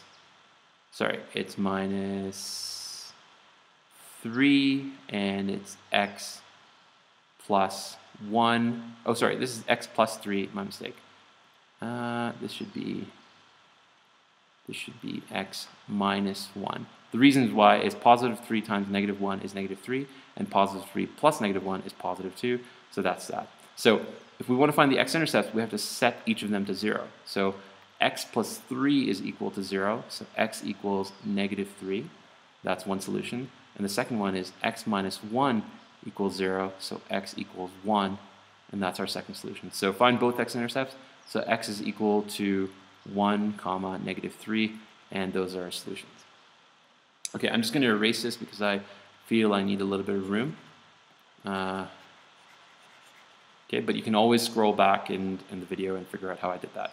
So hence sketch the graph of f. Okay, so to sketch the graph of f, we don't actually need the, we just need the vertex form.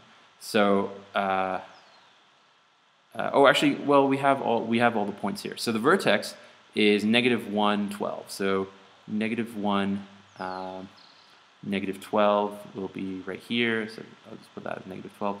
So that's my vertex. We have our two x-intercepts. So one is 1 over here. So that's 1. And this is -3 right there. And we know that it's facing up pretty much. I'm just going to use a black color to do this. So we do that, and there we go. Now, the important thing is here, they said the word hence, which means that you need to use the previous information in order to draw this. So we use the vertex, which was this one over here, and we use the x-intercepts, which are these over here. So you need to use that information and show that on the graph. That way they know you've used the information that you just found in order to find the graph, as opposed to just doing it by yourself in some other method. Okay, let g of x equals x squared. The graph of f may be obtained from the graph of g by two transformations. Okay, so we know that g of x is equal to x squared, and f of x is equal to 3x plus 1 squared minus 12. So they're saying the graph, so this is g. The graph of f may be obtained from the graph of g by two transformations. So in other words, we're trying to go from here to there. A stretch factor t in the y direction. And just by looking at the equation, you can see that the stretch factor is already 3, followed by a translation of p and q. P must be -1, because if this is x plus 1, we've moved to the left. So p must be -1. And q, is we move down, and that's -12 here. So q must be -12. So find pq in the value of t. So t right away is 3, because as we've determined over here. The stretch, so find pq. So p has to be -1 because we moved 1 to the left, and q has to be -12 because we moved -12 down. Okay, and that's our solution. Okay, number 35. The following diagram shows part of the graph of quadratic function f. Okay, the two intercepts below are -4, 0, so that's this one here, and 6, 0, which is that one over there. The y-intercept, that's not the maximum. The maximum is here. The y-intercept here is 0 to 40. Okay, so it's a very important distinction. Write down f of x in that form, right? Write down, so we're told what a is. We're told, because they just said write down. And this is only a 2-mark question. So we're told what a is. So basically, f of x is equal to -10. We know that p and q are the x-intercepts. So this will be, since this is -4, this will become x plus 4. And since this is 6, this will become x minus 6. And that's it. That's all you need to do. You don't even have to figure out a. They just told you what a was. So that's the beauty of this question. Find another expression of the form x. So basically, we're trying to go from factored form to vertex form. So if you want to go to vertex form, remember that the axis of symmetry, right, is exactly halfway between those two, right? So the axis of symmetry is equal to p plus q divided by 2. So this is equal to -4 plus 6 divided by 2, which is equal to 2 over 2, which is equal to 1. So this equation right here is actually x equals 1. So what that means is we've pretty much found what h is. Now we need to find what k is. So we need to find out what the maximum point is. So once again, you just take this equation. We already have one equation, which is this one over here. So we can find y by plugging it in. So it's -10, right? Our x value is 1, so it's 1 plus 4. And x value is 1 again, so it's 1 minus 6. So that's equal to -10, 5 times -5. So it's 25, and 25 times -25, it's 250. So this point right here is 1, 250, and that's our vertex point. which really works out really well because this is our vertex equation. So this is equal to negative 10 x minus 1, because remember it's moved to the right one, squared, plus 250. And that's our solution. Show that f of x can also be written in the form of that. So all this means is we just have to expand. We just have to expand and get this into standard form. So I'm going to expand, actually I'm going to expand this one. I'm going to expand the factored form. So f of x is equal to negative 10, x plus 4, x minus 6, right? So it's negative 10. This becomes x squared minus 6x plus 4x minus 24, right? And if we expand that, we get negative 10x squared. This is equal to negative 2x, so negative 10 times negative 2x is 20x, so 20x, and negative 10 times negative 24 is positive 240, and if we just rearrange it, we just get 240 plus 20x minus 10x squared, which is exactly what they asked us to find. Okay, so let's do this part. A particle moves along a straight line, so its velocity v at time t is given by that. Okay, so we have the velocity. Find the value of t when the speed of the particle is greatest. Okay, so if you think about it, this is basically the exact same equation that they pretty much gave us. So find the value of t when the speed of the particle is the greatest. So if we look at this graph, instead of y, we can say this is the velocity, and we can say this is the time. Actually, maybe just I'll use different colors to represent that. So let me just use red. So this is velocity, and this is time, right? So we want to find out the point where the velocity is the maximum. So find the value of t. Let me just see the question again. Find the value of t when the speed is the greatest. So you can just reference the vertex, and you can say the value of t that makes the velocity the greatest is obviously when it's at its vertex. So the value of t here is 1.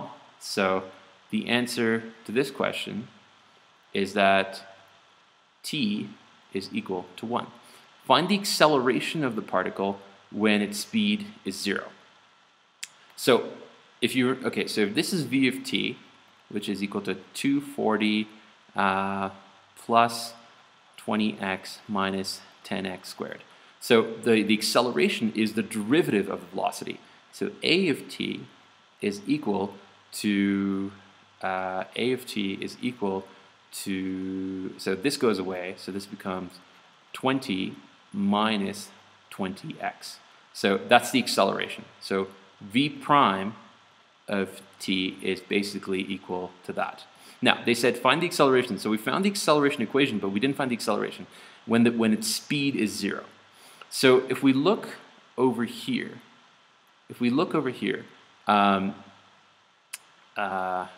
when its speed is 0, if this is the velocity time graph, its speed is 0 when it hits the x-axis, because this is when velocity is 0, the time over here is 6, and velocity 0, the time over here is negative 4. So let's assume that we take positive time. We can't take negative time. So we have to look at this point. So in other words, we have to look when t equals 6, because this is the velocity. This is when velocity is equal to 0. This is when velocity is at its maximum, but velocity decreases all the way to 0 over here, and that happens when the time is equal to 6. I'm assuming 6 seconds, but when it's t equals 6, that's when the velocity is equal to 0. So they asked us, find the acceleration of the particle when its speed is 0. So the speed is 0, sorry, this is not, oops, made a small mistake here. So this is not x, but this is t, so we have to make sure that that's consistent. So that's, oops, I don't want to write that in red, write that in blue. So this is in t, and that's in t. So this is equal to negative 20t, because the 2 comes down, times negative 10, so it's negative 20. Anyways, so we want it, so we want a, so we want the acceleration when speed is 0, so that's a of 6 is equal to 20 minus 26, So it's 20 minus 120, so it's equal to negative 100. Oh, this is in meters per second squared, so so acceleration is measured in meters second. We just write -2, and that's the solution for acceleration. So t, it was in seconds. All right, we just have a few more to go, and then we're almost done. A ball is thrown vertically upwards into the air. The height h meters of the ball above the ground after t seconds is given by that. Find the initial height. Okay, so the initial height is when t equals 0, because that's the time that you left it. You leave it as at time equals 0. So the initial height is when h is of 0. So in other words, t equals 0. So 2 plus 20 times 0 minus 5 times 0, so that's equal to 2. So it's 2 meters, I believe. Yeah, h meters, so it's 2 meters. So let me just write that again. It's 2 meters. Okay. Show that the height of the ball after 1 second is 17 meters. So in other words, the height of the ball at 1 second is equal to 2 plus 20 times 1 minus 5 times 1 squared. So that's equal to 22 minus 5, which is equal to 17 meters, and that's our solution. At a later time, the ball is again at h equals 17 meters. So write down an equation of t that must satisfy when the ball is at the height of 17 meters. So for this one, the height is already 17, so h is equal to 17, right? We don't know the time because we need to find the other time, so we're just going to put 2 plus 20t minus 5t squared. And if I want to just set it into an like set one side to 0, I can just say 0 is equal to negative 5t squared. I like to bring the t squared in the front, 20t. And then if I move the 17 to the other side, it becomes negative 15, because 2 minus 17 is negative 15. Solve the equation algebraically. Okay, so this is straightforward. We just have to solve this equation algebraically. So, sorry, one was done, which is that. We just had to write the equation. Solve the equation algebraically. So one thing I can do right away is I can factor out the negative 5. So negative 5, so it becomes t squared minus 4t minus, oh no, plus 3. Because negative 5 times positive 3 is negative 15. And if I want to factor this, this is negative 5. This becomes t minus 3, t minus 1, right? And if I solve this to 0, basically, if I just write this right here, t minus 3 is equal to 0, t equals 3, t minus 1 is equal to 0, so t equals 1. So solve the equation algebraically, and so that's the solution. T equals 1 and t equals 3. They didn't say find the second one, they just said solve it, so t equals 1 and t equals 3. Okay, I'm just going to erase this because I just need a little bit more room, but remember, you can always scroll back and figure out how I did it just by scrolling back on the video. Okay, find dh dt. Okay, so we know that h is equal to 2 minus, plus 20t minus 5t squared. So dh dt is just basically h prime, in other words, the first derivative. So this is 0 plus 20 minus 10t, or this is equal to negative 10t plus 20. Okay, find the initial velocity of the ball, that is, its velocity at the instant when it is released. So if h is the height, h prime is actually the velocity, right? If you think of it in terms of units, dh dt, right? h is measured in meters, and t is measured in seconds, so this is meters over seconds. So in other words, dh dt is the velocity itself. Okay, so find the initial velocity, so that means find h prime when h prime is 0. So that's when h prime is 0, so it's equal to negative 10 times 0 plus 20, which is equal to 20 meters per second. Okay, find when the ball reaches the maximum height. So it'll reach the maximum height basically at its vertex, or when the derivative equals 0, right? Because, oh, sorry, if I were to draw a graph of this, right, this is basically the ball being thrown up and going down. So in other words, its maximum height is when the derivative is 0, right? So its speed is 0 because it'll decrease speed, get to 0, and then start falling back again. So for number 3, this is where h prime is equal to 0. And we said that h prime is negative 10t plus 20. So in other words, if I just solve for t, so it's 10t is equal to 20, so t is equal to 2. So it's 2 seconds. And at t equals 2 seconds, that's when it reaches the maximum height. Find the maximum height of the ball. So if you want to find the maximum height, we have to take these 2 seconds, we know that its maximum height is 2 seconds, and plug it into the original equation, which is this one right here. So for this one, it's h is equal to 2 plus 20 times 2. 2 once again because we found the maximum height was at 2 seconds, minus 5 times 2 squared. So it's equal to 2 plus 40 minus 2 squared is 4. 4 times 5 is 20. So it's equal to 42 minus 20. So it's equal to 22 meters. And that's its maximum height. Okay, so number 37. Okay, number 37. So the family of functions given by that, one of these functions is chosen at random. Calculate the probability, and remember k is from 1 to 7. These are integers. That the curve of this function crosses the x-axis. So if it crosses the x-axis, what that means is the discriminant is equal to or greater than 0. So in other words, b squared is b squared minus 4ac is greater than or equal to 0 because it says crosses. So if it's equal to 0, it does cross it, and if it's greater than 0, it definitely crosses it. So let's just plug this in. So this is equal to 3 squared minus 4 times 1 times k is greater or equal to 0. So it's 9 minus 4k is greater or equal to 0. So if I move this around, I get 9 is greater than or equal to 4k. So k has to be less than or equal to 9 over 4. Let me just check that. 4k. So k has to be less than 9 over 4. So if you don't know what that is, that's basically equal to 2.25, right? So k has to be less than or equal to 2.25. So the only numbers where k is less than 2.25 are 1 and 2. It can't be 3 because k less than 2.23 is not less than 2.25. So there are 7 numbers, and the probability of this function crosses the x-axis. So in other words, it's 2 of the 7 numbers, so the probability is 2 over 7, and that's our answer. Okay, number 38 is a little bit long, so I'm just going to use a new sort of page to sort of help me answer this question. So I'll scroll back and forth between these two sort of slides. Okay, so the first one, let y is equal to some function given that y has a maximum value. Find the value of x giving the maximum value of y. So in other words, what we can do is there are 2 ways. You can find the vertex form. Actually, let's just do. Should we do that?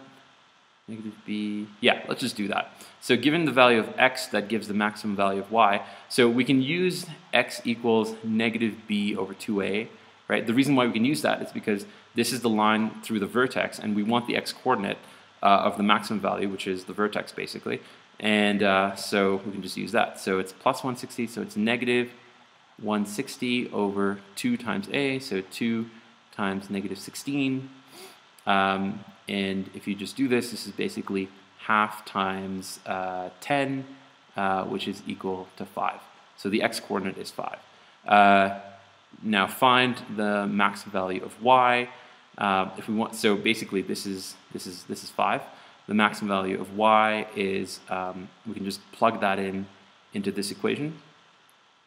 So y is equal to negative 16 5 squared. Let me just double check this. Yeah, that's right. 5 squared plus 160 times 5 minus 256. So this is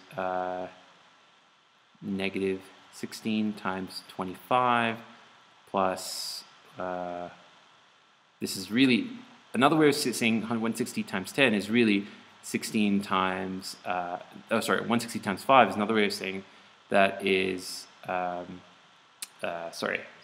16 times 50, 16 times 50 minus 256. So I can just combine these together, so it'll be 1650 minus 25 minus 256. So it's 16 times 25 minus 256. Let me do this. So 25 times 16 is 250. 25 times 6 is 150. So that's 400. So basically it's 400 minus 256, which is equal to 144. Okay, so this is just basically mental math and stuff like that. You can do it through other ways, and I'm pretty sure you'll get y is equal to 144, and that's the maximum value of y.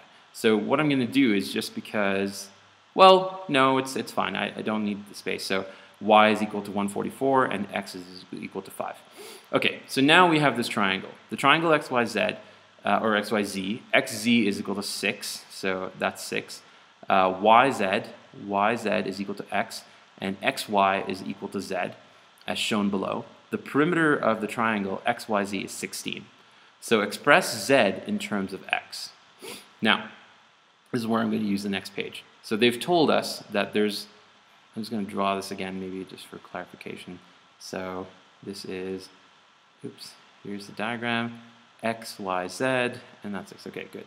So this is x, y, z, this is 6, this is side z, and this is x. And they told us that the perimeter is equal to 16. So in other words, x plus z plus 6 is equal to 16.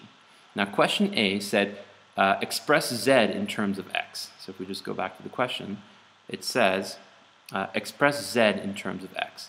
So if we express z in terms of x, so z is equal to 16 minus 6, because I'm just moving to this side, minus x.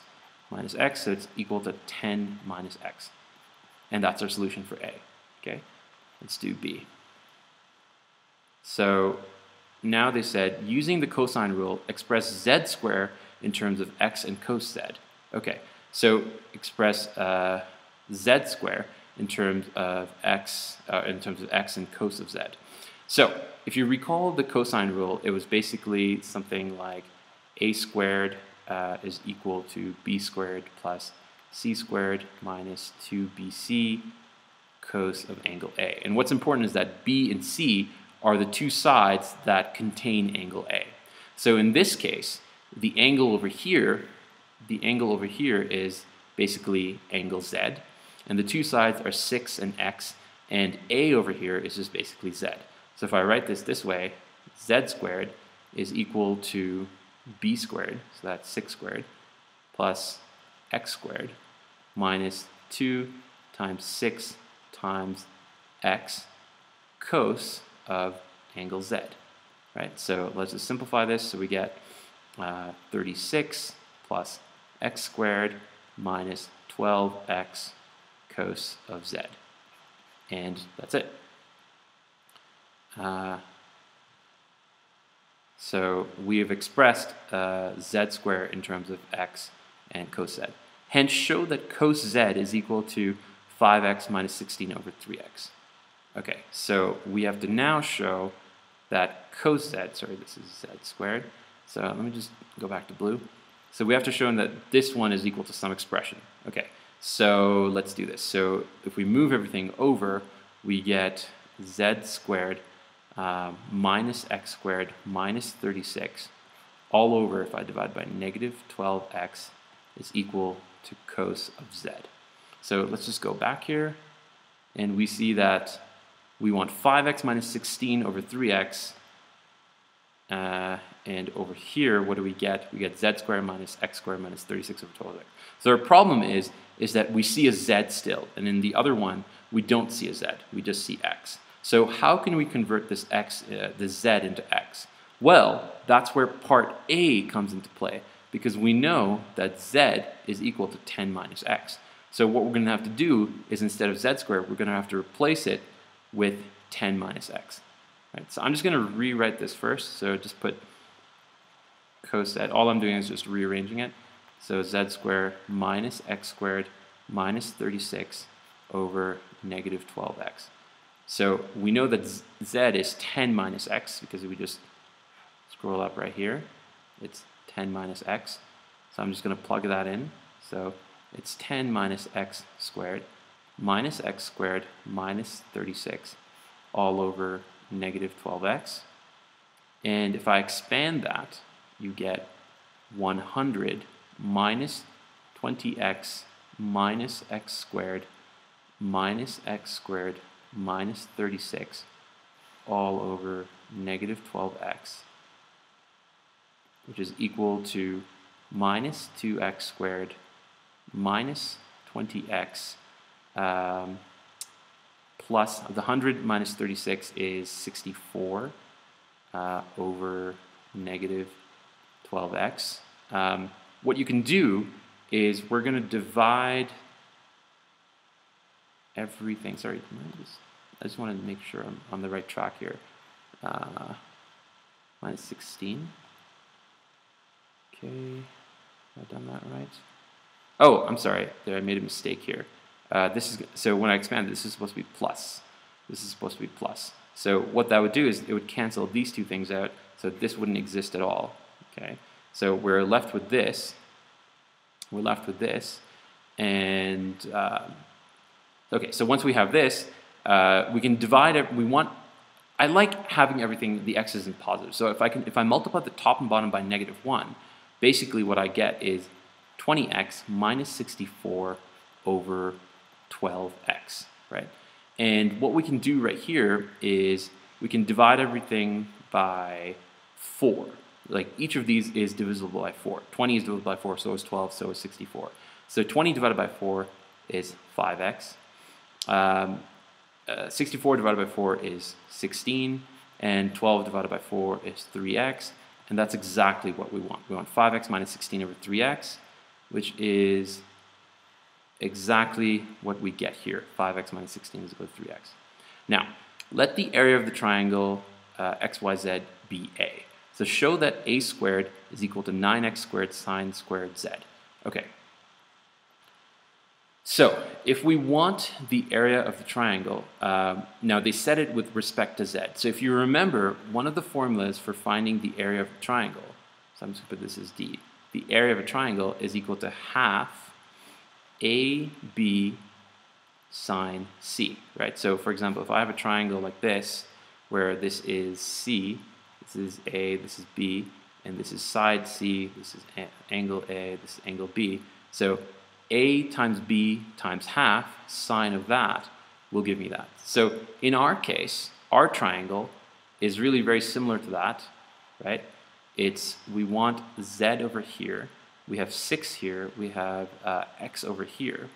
So if we want to find the area of this triangle, it's very similar to that. So it's half, one side we'll just say that's 6, the other side we'll say that's X, okay?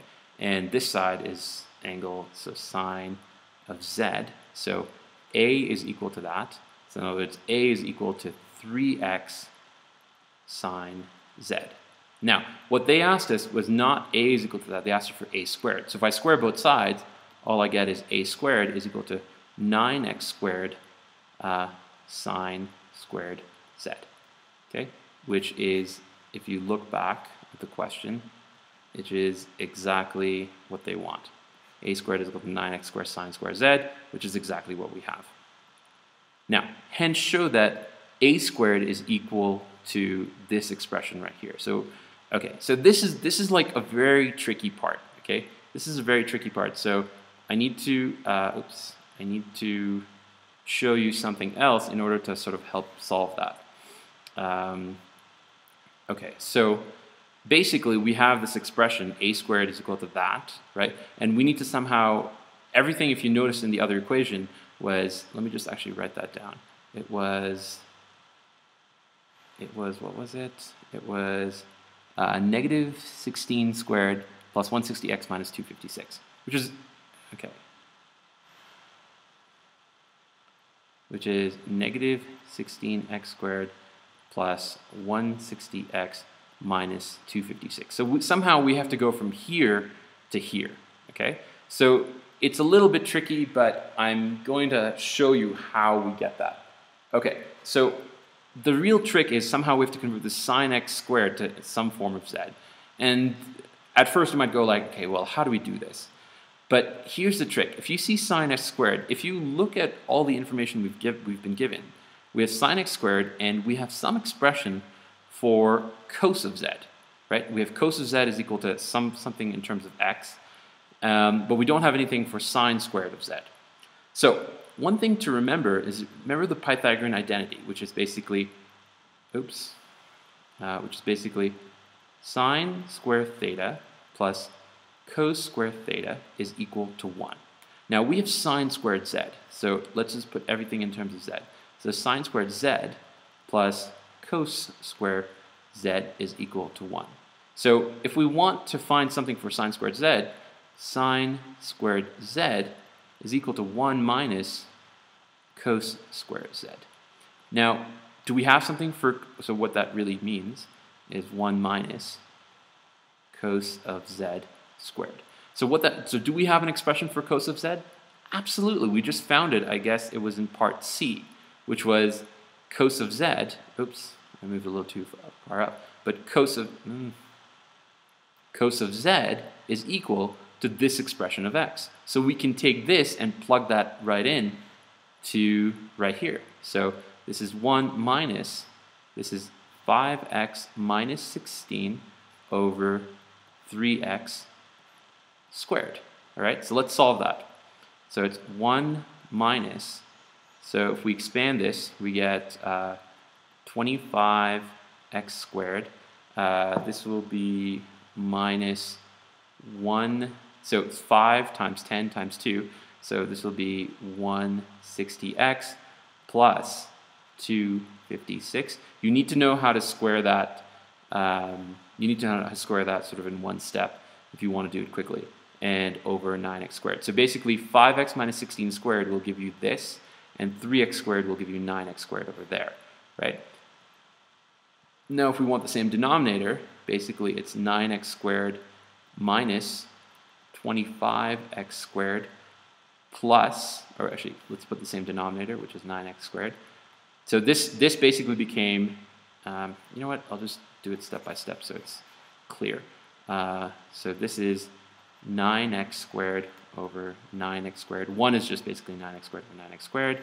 This is 25x squared minus 160x plus 256 over 9x squared, right? And if we now simplify this, this is 9x squared minus 25x squared plus 160x, because the minus minus, and then minus 256 all over 9x squared. Big mess right here. So it's equal to, what is that, negative 16? Negative 16x squared plus 160x minus 256 over 9x squared. Okay, so that's our expression for sine squared z, right? But remember, what we're looking for is a squared. So we said that a squared is equal to 9x squared sine squared z, right? So in other words, it's 9x squared times this big expression right here, which is negative 16x squared plus 160x minus 256 all over 9x squared, right? These two cancel out, and so what we're left with is simply negative 16x squared plus 160x minus 256. And that's our solution for that one.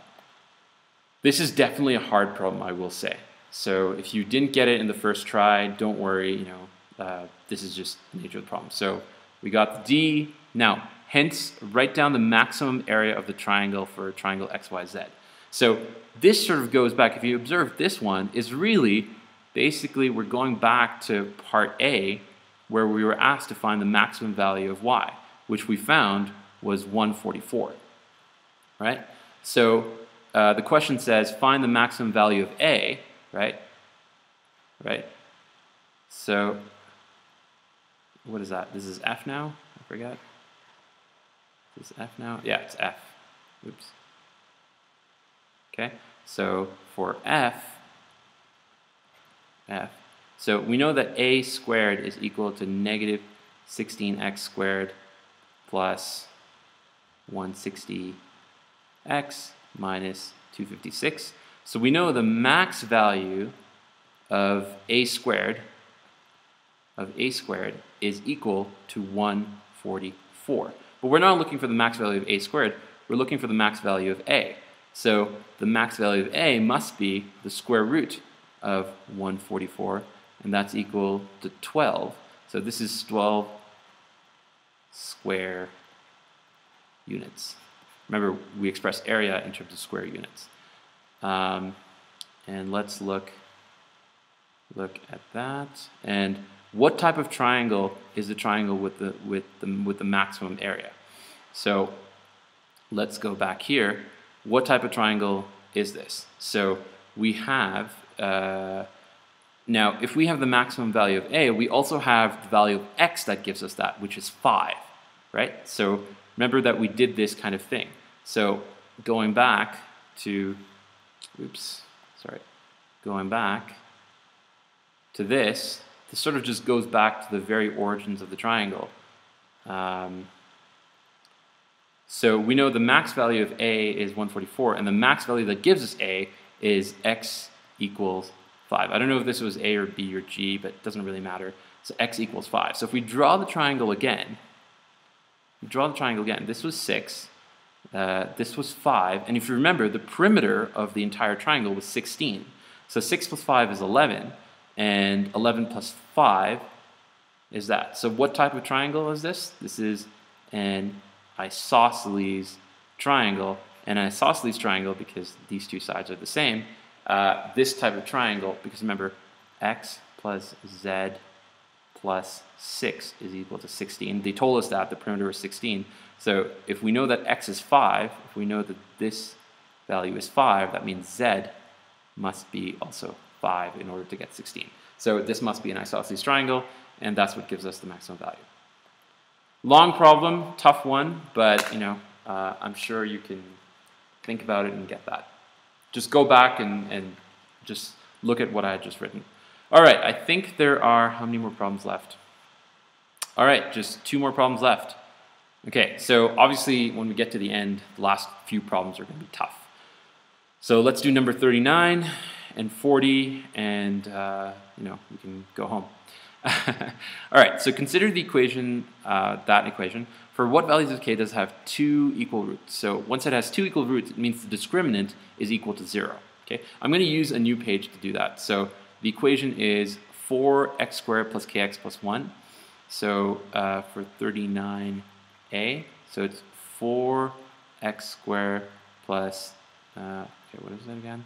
Kx plus 1, kx plus 1 equals 0. So the discriminant is b squared minus 4ac, so it's k squared minus 4 times a, which is this 4 right here, and c, which is 1, is equal to 0.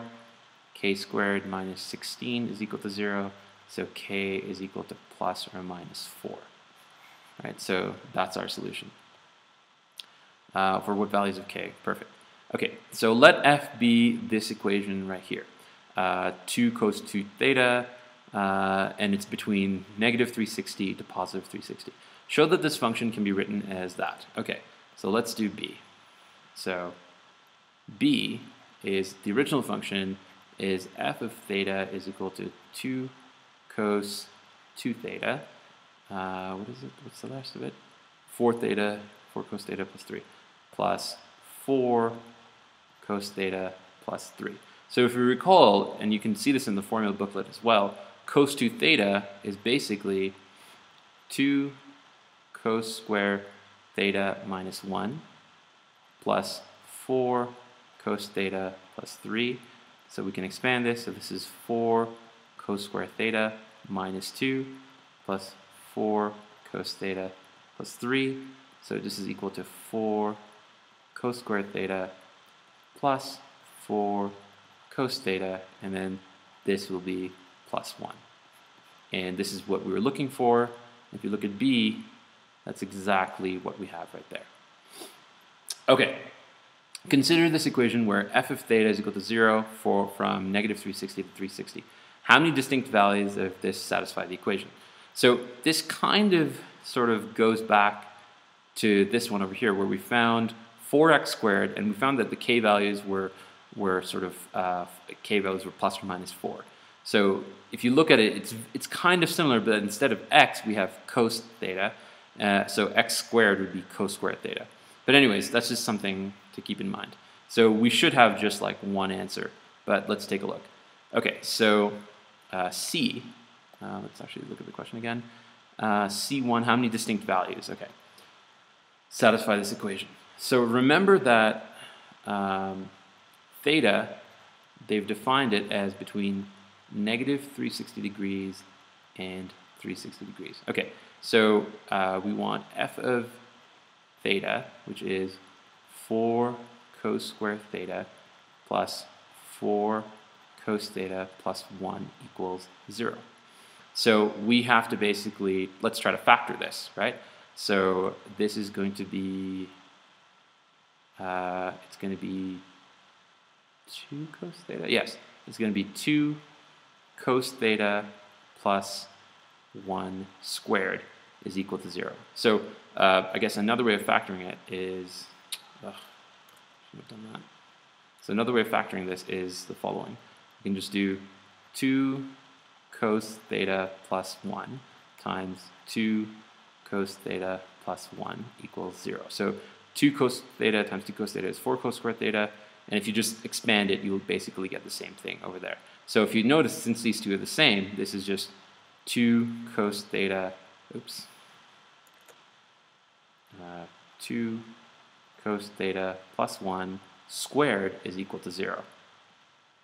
So this is just, if you square root both sides, you just get 2 cos theta plus 1 equals 0, and so cos theta is equal to negative half.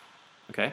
So this, if you think about it, if we did the cast rule, right? If this is 0 degrees, this is 90, this is 180, this is 270, and this is 360, right? So this is like one cycle. From 0 to 260 is one cycle, but from negative 360 to 0 is 2 cycles. So in other words, we have really 2 cycles going on here. The other cycle is negative 360 to negative 180. So in other words, it goes from there and then comes back to 0. And then it starts from 0 again to 180, and then from 180 to 360. So there are really 2 cycles going on. Let's deal with the first cycle that we sort of know how to deal with. So wait, the question just asked, how many distinct values are there? So in this case, we use the cast rule, right, C-A-S-T, and since this is negative, it would be here and here. And then the same thing would apply for the second cycle. It would be the cast rule again, C-A, maybe I'll just use a different color, C-A-S-T, and if we use the cast rule again, it would be here and here, just like it would be here and here. So the question is, how many distinct values? We'd have 4 distinct values. And that's our answer. Okay, part B. What did part B say? Part B, oh no, sorry, it's not part B, it's number 2. So number 2 is find all the values of theta which satisfy this equation. Okay, so this is B, this is C, sorry, this is C1, and this is not B, but C2. Okay, so we have to find all the values. In other words, we know that cos theta is equal to negative half. So let's do it for, say, from 0 degrees all the way to 360 in the bottom. Let's do it for this one, and then we'll do it for the second one. So we know that since it's negative, it has to be here or here. Okay. Since it's half, we know that its acute angle is 60 degrees, right? So this also must be 60 degrees. So the first angle is basically from here to here. So let's call this theta 1. So theta 1 is basically, since this is 180 degrees, it's 180 minus 60, right? Because this whole thing is 180, and since we're coming short of 60, this is equal to 120. And the second one will be from here to here. So that's theta 2, right? So that's 180 plus 60. So theta 2 is equal to 180 degrees plus 60. So that's equal to 240. Okay? So we've done that for the first cycle. Or it's actually really the second cycle. Let's do it for the first cycle. Here's what I mean by the first cycle. The first cycle is really from negative 360, right, to negative 180 to 0 degrees. And the same deal applies again. We'll basically have our lines over there, and this acute angle will be 60 degrees. So we want to find the angle from here to here. So keep in mind we're increasing in value, right? So this is basically like saying negative 180 degrees minus 60, right? So because we're sort of going behind. This is going behind. This is going forward. This is going behind. So this would be theta 3. So theta 3 would be negative 180 minus 60, because this is going behind. Okay, so this would be negative 240 degrees. The last angle would be from here all the way here. So that's theta 4. So this is negative 180, and remember, this acute angle is also 60 degrees. So this is negative 180 plus 160. Remember, going in the counterclockwise direction is positive, going in the clockwise direction is negative. So theta 4 is equal to negative 180 plus 60, right? So it's equal to negative 120 degrees. So these are the 4 distinct solutions that we have for number 2, for C2. Finally, so we got that, we did that. Okay, given that f theta is equal to c is satisfied by only 3 values of theta, find the value of c. So I don't know if this is a paper 1 or a paper 2 question, but let's just assume it was a paper 1 question, so we didn't have access to a graphing calculator. So how would we do that? So let's do that. So this is, let's say this is d, right? So our equation, once again, is f of theta is equal to 4 cos square theta plus 4 cos theta plus 1. So, and we know that this is between, the theta here is in between negative 360 all the way to 360. Okay, so let's just focus from, say, 0 to 360. Let's just focus from that, okay? So if we try to do that, oh, wait, here's another way of seeing it. Actually, instead of that. So we know that we just factored this, right? This is 2 cos theta plus 1 squared, right? So let's try graphing just the 2 cos theta plus 1. So if we just try graphing that, right? So we know that our axis of symmetry, right, is 1, right? It goes to a maximum of 3 because the amplitude is 2, and a minimum of negative 1, right? And since it's cos, it's going to go like this, right? So that is 360, and if it goes back, right, that is negative 360 degrees, right? So what we're trying to do here is we're trying to square that. This function is just 2 cos theta plus 1. Okay, so if we try to square that, if we try to square this function, so in other words, we just have to worry about the y values, right? So let's do 2 cos theta plus 1 squared. So, so if we do that like this, right? So since this value is 3, it'll go up to 9, right? And since this value is negative 1, it will go up to 1, right? So this value goes up to there. And what happens is that anything that's sort of negative will turn to positive. So if I try to draw this, how would it go? It would go like this. I think it would just go like that. Yeah.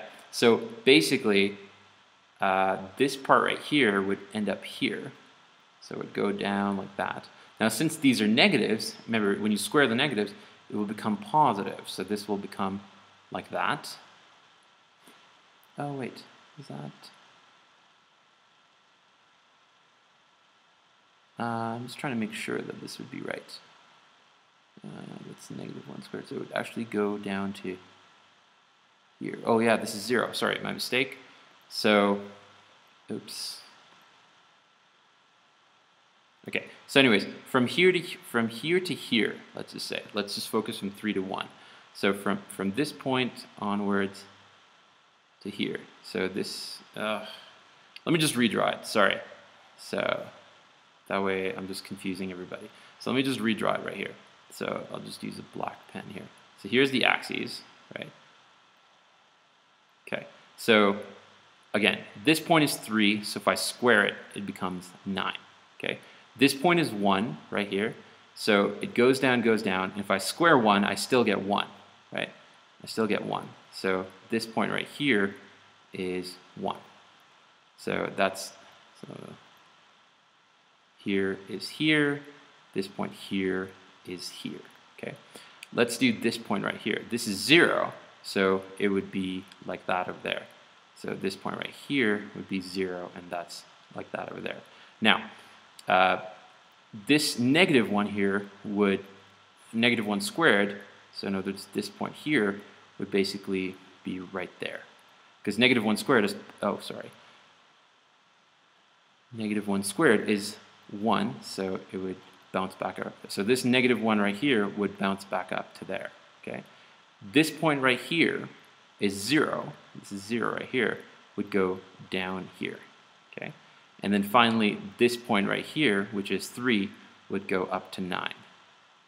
Okay, so this would go like this would go like this would go like that. Now, since this is symmetrical on the other side, it would be the exact same thing. So it would go like this would go like this would go like that up there, okay? And yeah, so that's basically how this graph of 4 cos square theta plus 4 cos theta plus 1 would look like. That's what this graph would look like. Now, the question was, I've totally forgotten what the question was. The question was, given that f of theta is equal to c, in other words, this is y is equal to c. So y equals c just means it's a horizontal line. It's satisfied by only 3 values of theta. Find the values of c. So, in other words, if I have this diagram right here, which is, let me just go down here. So this diagram here, right here, where can I sort of draw a horizontal line such that I have only 3 solutions? So if I draw the line right here, I will have 1, 2, 3, 4 solutions. If I draw it anywhere else, anywhere, I will have, I will not have 3. Even if I draw it right here, say if I draw it right here, I have 1, 2, 3, 4, 5, 6 solutions. If I draw it right here, I have 1, 2, 3, 4 solutions. So the only place where I can draw it is right there, where I have 1, 2, and 3 solutions. And that happens when y equals 9. Okay, so the solution to this one is y equals 9. Okay, so it's a rather long way of doing it, but that was the solution for this one. Okay, finally, let's do our last, oh, is this our last question? I think we've, I think I missed one. Oh yeah, I have number 40, and wow, this is long too. Okay, so let's do this. Okay, the following is a this is given in factored form. Okay, so write down the values of p and q. So we can see it's 1 and 5, right? So p equals 1 and q equals 5. Write down the equation of axis symmetry. We know it's halfway in between, so it's x equals p plus q divided by 2, 1 plus 5 divided by 2, which is equal to 3, so x equals 3. Find the equation of the function in that form. We can see from right here that x equals 3. So we have the x coordinate, we just need the y coordinate.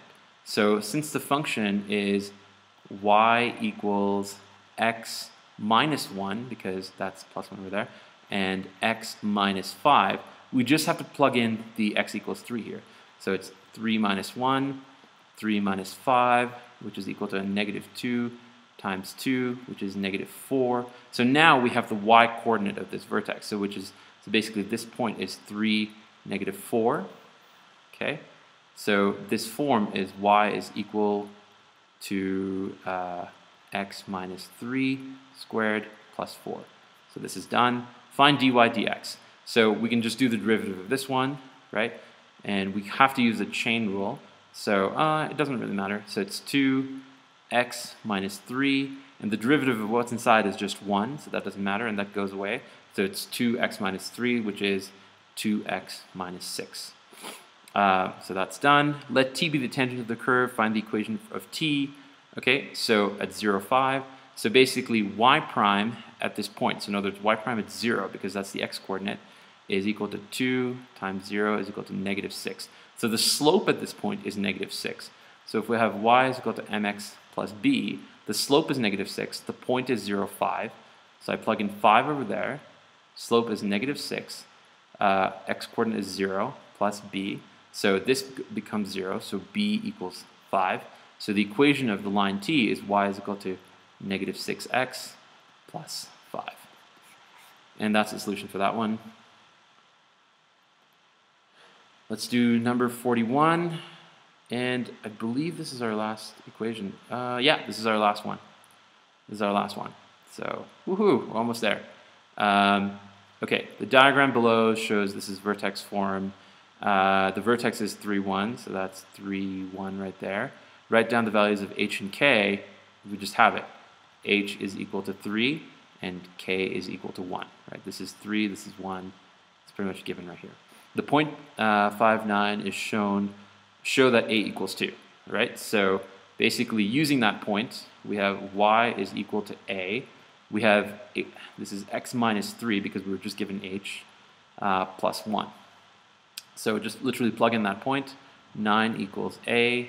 5 minus 3 squared plus 1. 9 equals 5 minus 3 is 2. 2 squared is 4. So this is 4a plus 1. And so 4a is equal to 9 minus 1, which is 8. So a is equal to 8 divided by 4, which is 2. So we've shown that right there. Hence show that the equation of the curve can be written as that. So what it means is we just need the standard form right now. I'm just going to erase this part as usual, just because I'm running out of space. So let me just do that here. So since a is equal to 2, the equation, the factored form is 2, the vertex form, my mistake, is plus 1. So if we expand this, we should get the standard form. So it's 2x squared minus 6x plus 9 plus 1. So it's equal to 2x squared minus 12x plus 18 plus 1, which is equal to 2x squared minus 12x plus 19, which is exactly equal to that. Now find dy dx. This is simply y prime. So if we just do the first derivative, we get 4x minus 12, and that's y prime. A tangent to the curve is 5, 9. Calculate the gradient. That's easy. So calculating the gradient is straightforward. It's just you plug it into y prime. So for 1, y prime of 5, right, is equal to 4 times 5 minus 12. So it's 20 minus 12, which is equal to 8. So that's the gradient for number 2. Now for number 3, find the equation of this tangent. So remember, y is equal to mx plus b. We just found m, which is 8. The coordinate on that line is 5, 9. So 9 equals 8 times 5, plus b. I don't know where I put b here. Plus b. So 9 equals to 40 plus b. So b equals 9 minus 40, which is equal to negative 31. So your equation is y is equal to 8x minus 31, which is the solution for that one. And finally, we are done with the quadratic section. So congrats on making it through, and I'll see you in the next video.